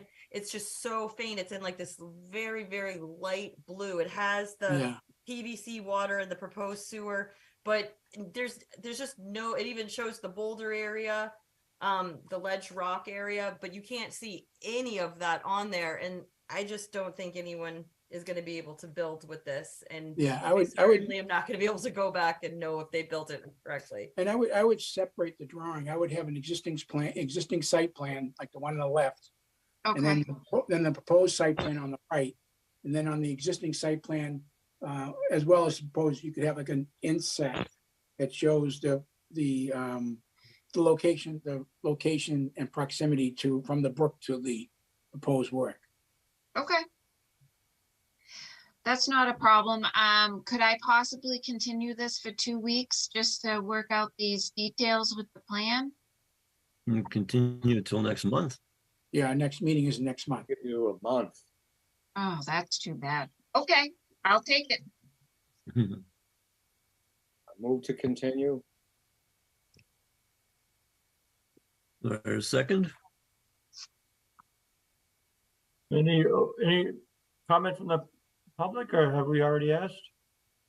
No, we didn't ask. Can open it to the public. It is a public hearing. Anybody in the public want to speak? I don't see anybody because I need a motion. I don't see anybody. Do you? No, All right, motion to close public hearing? no, not Oh, close. just leave it no, open. Leave it continue. open, okay. It's a Continue. motion Motion from to continue. author to continue. We need a second. Second, Did I hear, was that Okay. Mr. Vivaldi I heard? yes. All right, roll call, Chairman Lazaris, Yes, Vice Chairman Rizzo, Yes, Secretary Vivaldi, Yes. Commissioner Athos, Yes, and Commissioner Comack. This is to continue, correct? yes. Yes, I vote yes. All right, that passes 5-0. Thank you. Have a good night. thank you. Item 10, continued public hearing on a notice of intent submitted by Attorney John Kelty for Josephine Cook, the owner. Proposed work is the construction of a single-family house with associated utilities, grading, and driveway. The property is known as 29 Glendale Ave, map 120, lot 27, a portion of it, Peabody, Mass. I believe Attorney Kelty has given written request for continuance. Is that correct? He gave verbal and written continuance. Yes, I do not have any plans, so I would, even if he came tonight, I would ask you to still continue the item. I have a motion to continue. Second, Who's going to make the motion? oh, I'll make the motion then to continue. Okay, who's going to second it?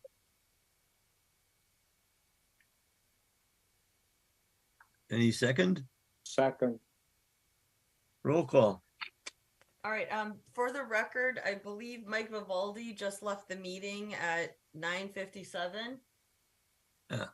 So I have to write that down, if you can just bear So with we're me, down- but roll we're- call. He's no longer here. Mike Vivaldi left at 9:57 for the record. Chairman Lazaris, Yes, Vice Chairman Rizzo, Yes, Commissioner Athos, yes, and Commissioner Comack. Yes, All right, so the item is continued 4-0. question for you. You know when it's going before the ZBA?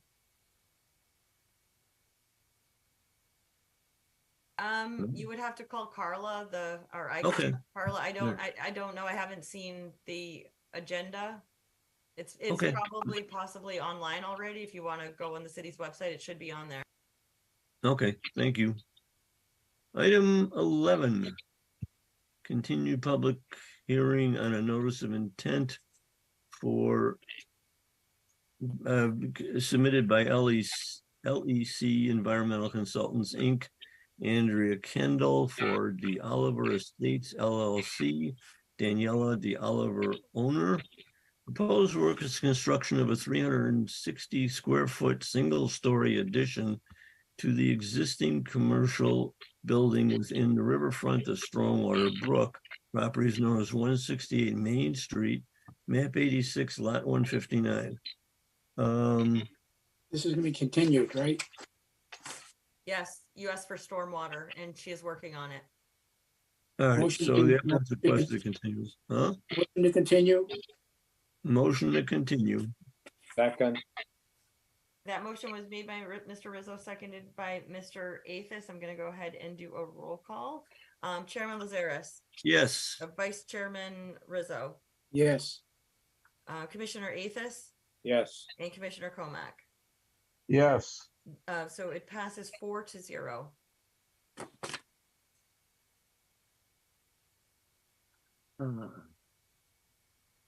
moving right along, enforcement orders, violation orders.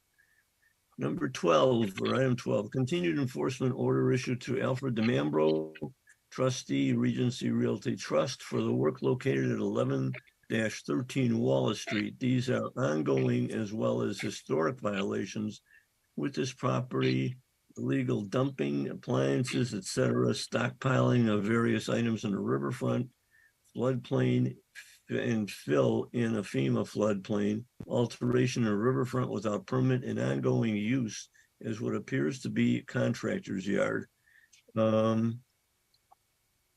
The, I guess there was work done today or this week. Attorney Nyland is here? No? I am He here. left. Mr. Oh, you Chairman. are No, there, I'm sorry. I am Hi. here. Or this evening.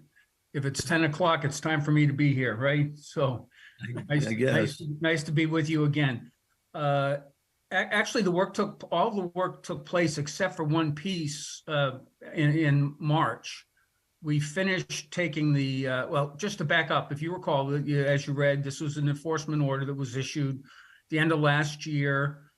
We had 90 days to come back. We had I think, a very productive site visit so that we were able to resolve some misconceptions in terms of what was taking place out there. We staked where the floodplain is. Then I proposed what I call the 6-point plan in terms of, compliance issues. So, as you know, this property is under a proposal for a new development, but in the meantime, what we want to do is we want to protect the area. So, the 6 points were to, after the site visit, to establish straw wattles in 2 different places to make sure that if water came down the slope from Wall Street towards the canal, that we wouldn't have sedimentation in the canal. And we did that in 2 different places. The third is that we assured you that any new materials that came on there, which would be gravel equipment or otherwise, would be above or outside the floodplain. The floodplain is staked. I've suggested, and my clients will do that, is we can spray paint a portion of the chain link fence to give us, a belt and suspenders so that one can determine exactly where that floodplain line is. And that was the third item.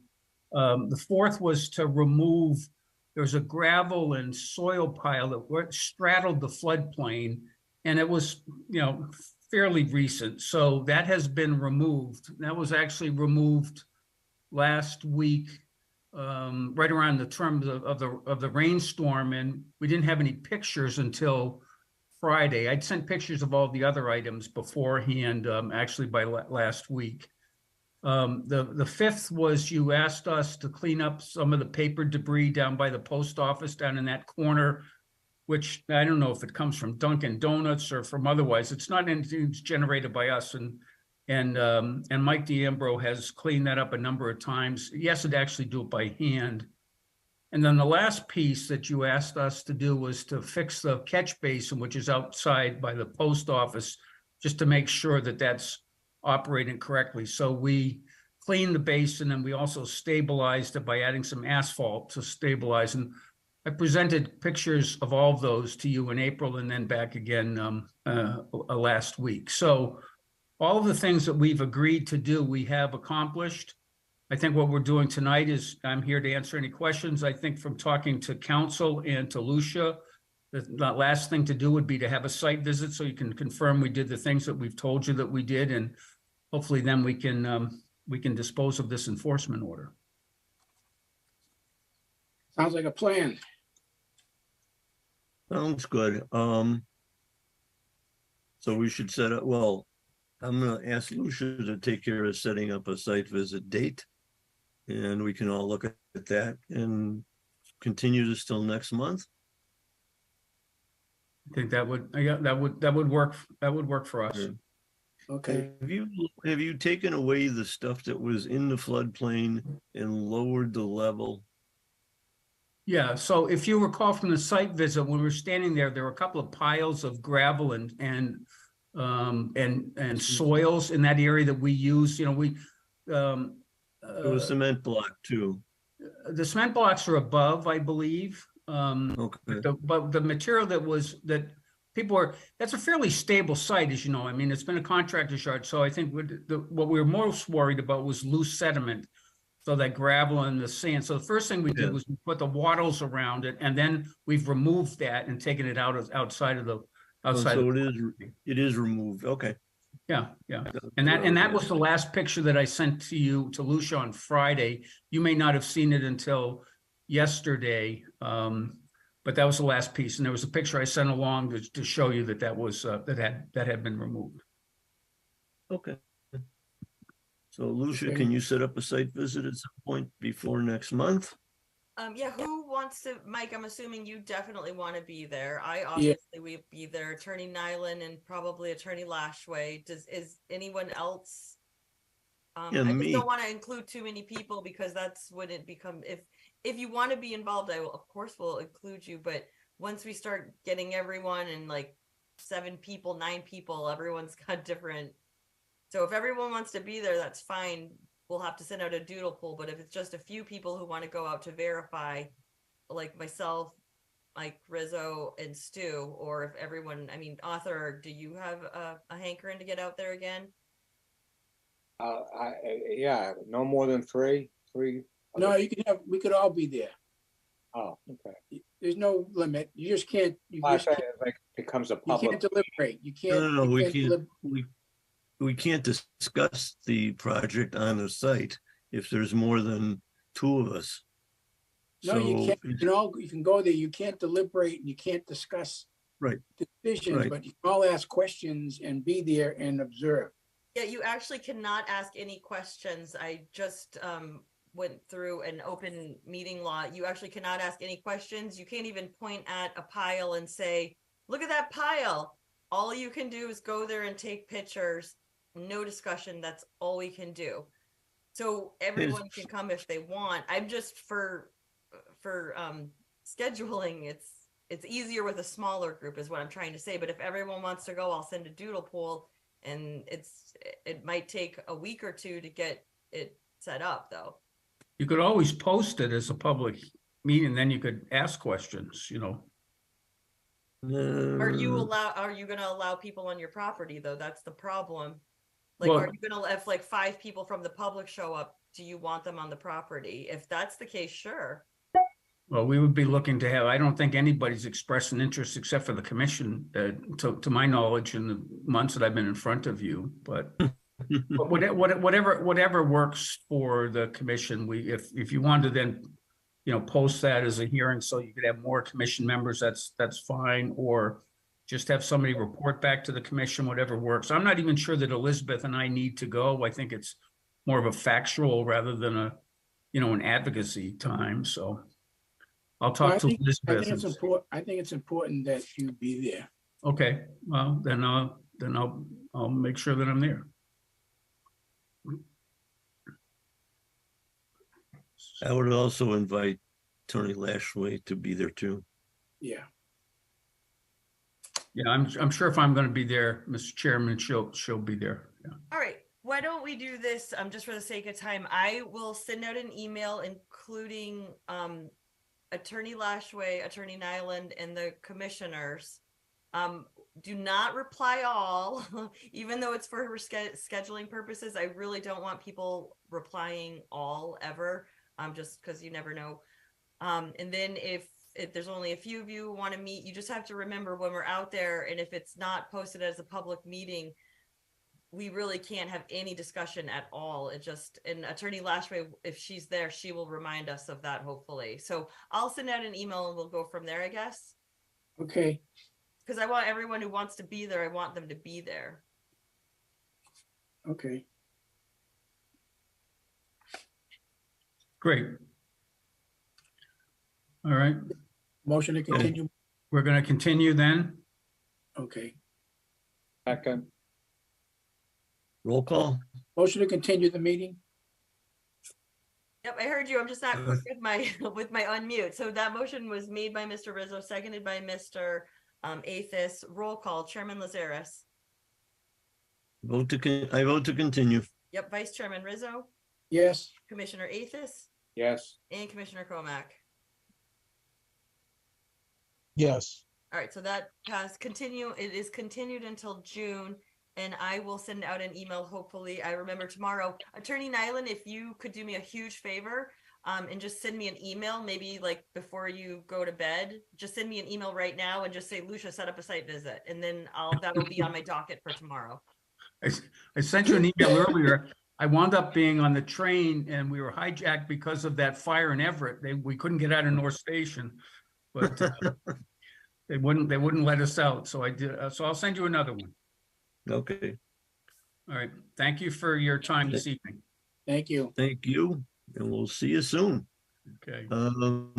Moving on to item 13, a continued enforcement order issued to Dan Mayer, Mayor Tree for the following activities: removing of living trees, grinding, grubbing stumps in buffer zones in close proximity to jurisdictional resource areas, and depositing wood chips in buffer zones and along local riverfront woods. The property address is known as 133 Forest Street, Peabody, Mass.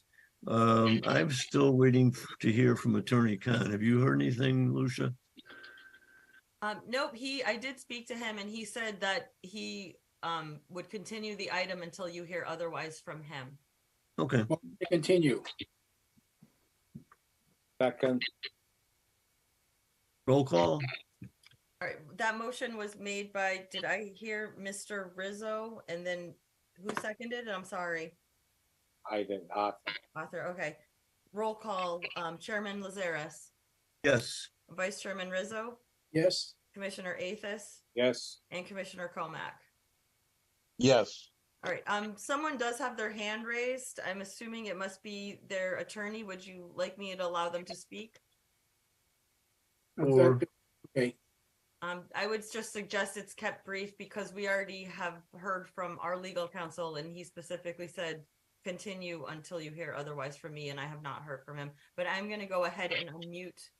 I think it says Dane and Torp. Okay. Is it Kate Carter? Yes, good evening, Mr. Chairman and Commissioners. Kate Carter from Dane Torpy on behalf of Mayor Tree and Dan Mayer. Again, here requesting a return for compliance letter. Our request was submitted first to Mr. Khan on February 1st, sent to the commission on March 15th. After the last hearing, I understood from the chairman that he was going to reach out to Attorney Khan to confer. I then followed up as I had suggested, or it was suggested to me to do so. I followed up by both phone and various emails, did not receive any response from Attorney Khan in order to discuss this matter, but I'll state my position again. The enforcement order that was issued to Mayor Tree on June 15th of last year, June 18th of last year, had only 2 items. One, to attend a hearing. I'm sorry, I have the wrong dates. The enforcement order that was issued in spring of 2022 asked Mr. Mayor to attend a June 15th hearing and to provide certain information about his contract with the club and the disposition of the trees that were cut down. He attended that hearing. He provided the information that was requested. There were no other items that have been left unopened in this enforcement order. To the extent that this matter is continuing to be continued because of any pending Chapter 40, Section 21D action, again, that is a separate civil matter that's been finally disposed of in the by the clerk magistrate in 2 separate decisions. It is not part of this administrative proceeding. It is not the basis on which to continue this matter again. And the commission's failure to do so and failure to take action on our request for return to compliance leaves us no choice but to seek judicial action. Thank you. Thank you for your time. Anybody else? Nope. Need a motion to continue? Motion to continue. You already continued it. Okay. We did? We're down to 3. Unfortunately, I All think right, we lost then- Bruce, and if we lost Bruce, we no longer have a quorum. Okay. I don't see him anymore. Hopefully he comes back because we need him. There he is. Well- He's back. Yay. Yay. The next item you guys already discussed via email, and everyone, including the country club, was in agreement that we were going to continue this till June Yep. meeting, with hopefully a meeting at City Hall in between with the chairman and the vice chairman. Okay, motion to And continue. since our peer reviewer isn't here, and we already discussed this in an email, I think you should continue it. Yeah, motion to continue. Second. Roll call. All right, that motion was made by Mr. Rizzo, and I heard Mr. Comac's voice first, so I'm gonna go ahead and put him in the minutes. Roll call, Chairman Lazaris, Yes. Vice Chairman Rizzo, Yes. Commissioner Athos, Yes. and Commissioner Comac. Yes. All right, so that passes 4-0. Gary Fogel, Attorney Fogel's in the audience raising his hand. I'm not sure why, because he agreed in writing that this was gonna get continued. But through the chair, would you like me to allow him to speak briefly? Very briefly. Very Yeah, briefly. Yes, absolutely. Good evening. I just wanted to confirm that we sent an email earlier today that I hope Lucia will circulate, summarizing the planting of the trees that has been completed with the oversight of Tom Miles and inspection by Mike DeRosa and Ben Staples. There are only a few trees left to be planted next week, and the shrubs are being completed on the bank on the second hold on the pond. And so hopefully that list will get circulated, and by the time we see you for that meeting and for the meeting in June, all of the trees will have been planted. I just wanted to confirm that had gotten to you today. Thank I you. received it. Thank you. Very good. Thank you. Thank you. Have a good night, Barry. Minor permits and trees. There was a tree removal application of 112 Winona Street. It will be removed on 419. There was another tree removal application, or was it already done? 17 Gallant Road. It was removed in April. Salem Country Club made an application to remove one tree, and that was done April 7th. Move to approve. Well, motion to approve, second.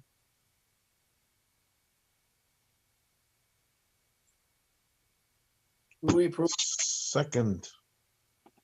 Thank you. Roll call. Yep, Mike, you guys are approving 3 people put in for tree removal applications, and the trees were already removed in April. And Okay.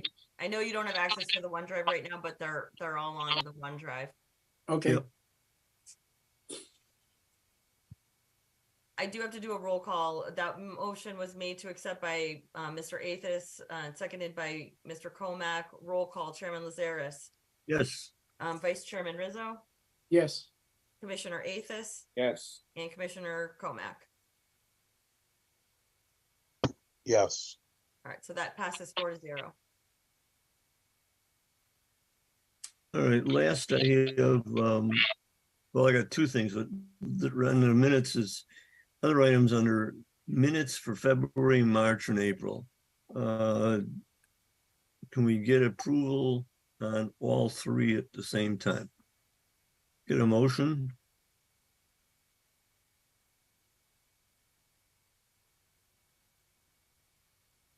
A motion to approve the minutes for March, February, March, and April. April's not done.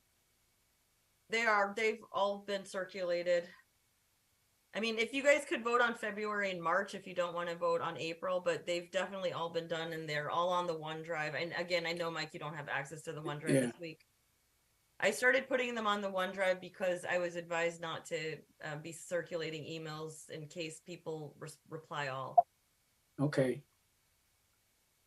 All right. Well, you guys, you can approve them. If you all got a chance to read. Motion to approve?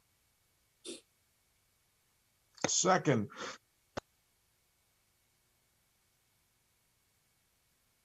Who made the motion?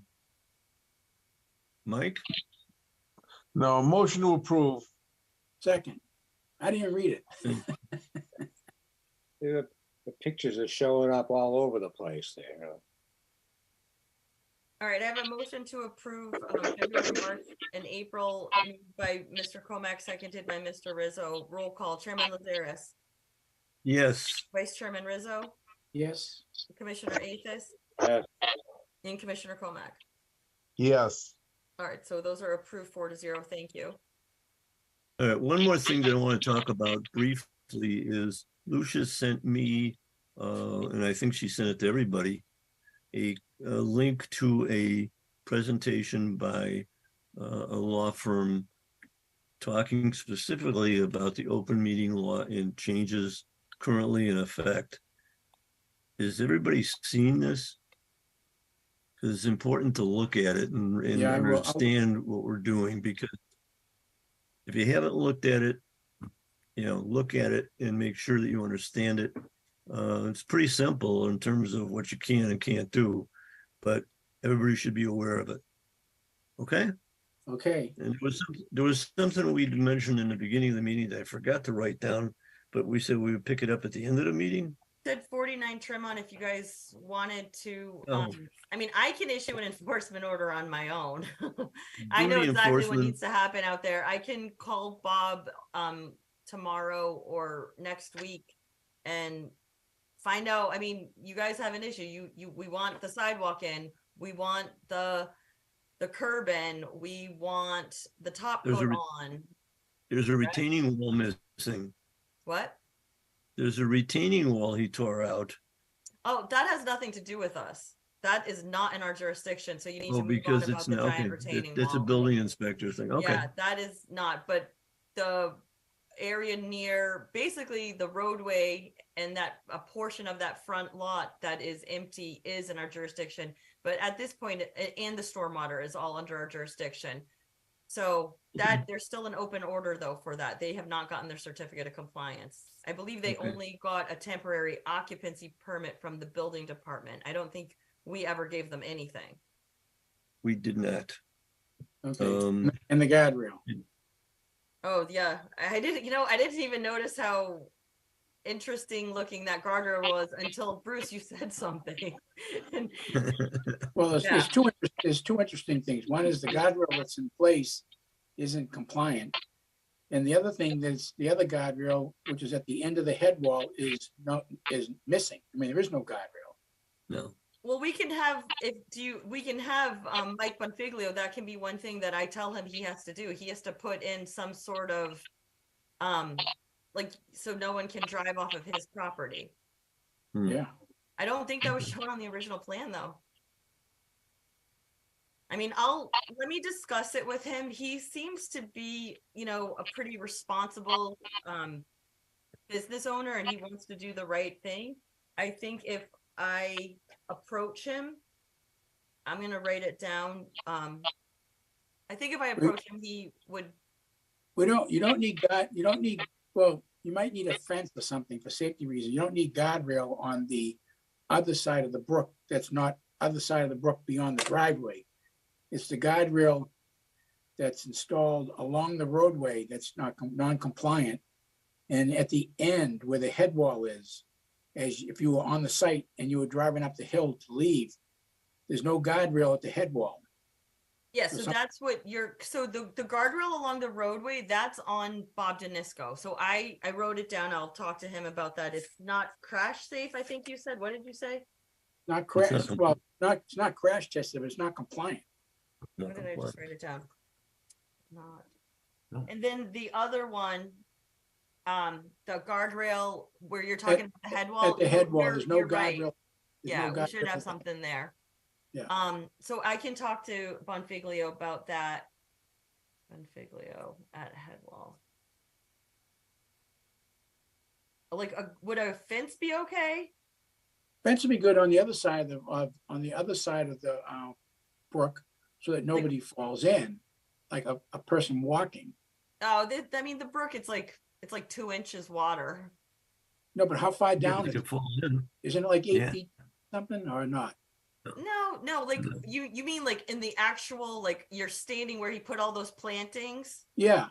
If you fall in, you would the worst thing that would possibly happen is you could twist your ankle. Oh, it's not real high. No, it's only a few feet, I would say, down into the water, and then the water's only a couple inches. But I think and hopefully no kids are running around out there. Yeah. Okay. Maybe a fence would be better then. So from his building over, and then that way that'll keep kids, when the kids are coming to play at the gym, that might be a Mhm. better idea than the guardrail, because a guardrail you can just jump right over. Yeah. Okay. But I mean, people, I think the whole idea was it is an inviting area to hang out. And I think, I don't think it's super dangerous, but anything can be dangerous if you have the right mix of elements to it. But I can talk to him about a guardrail or a fence at the head wall. My feeling is, I think a fence, I know he'll definitely be able to put a fence up. A guardrail, I think, might be a little trickier for him. But Mike, why don't me and you touch base with that? Like, Okay. if you wanted to, we could meet on site with him. Yep. I'm writing down Rizzo wants to be involved. So I would love for you to honestly come out to the site with me I'm going to have to go out there again. I would love for you to join me, and we could kind of go, and he just wants this done. Yep. So I think he'll put a fence up and he'll do whatever. Okay. Is that it? That's it. I motion to. I have one question, Lucia.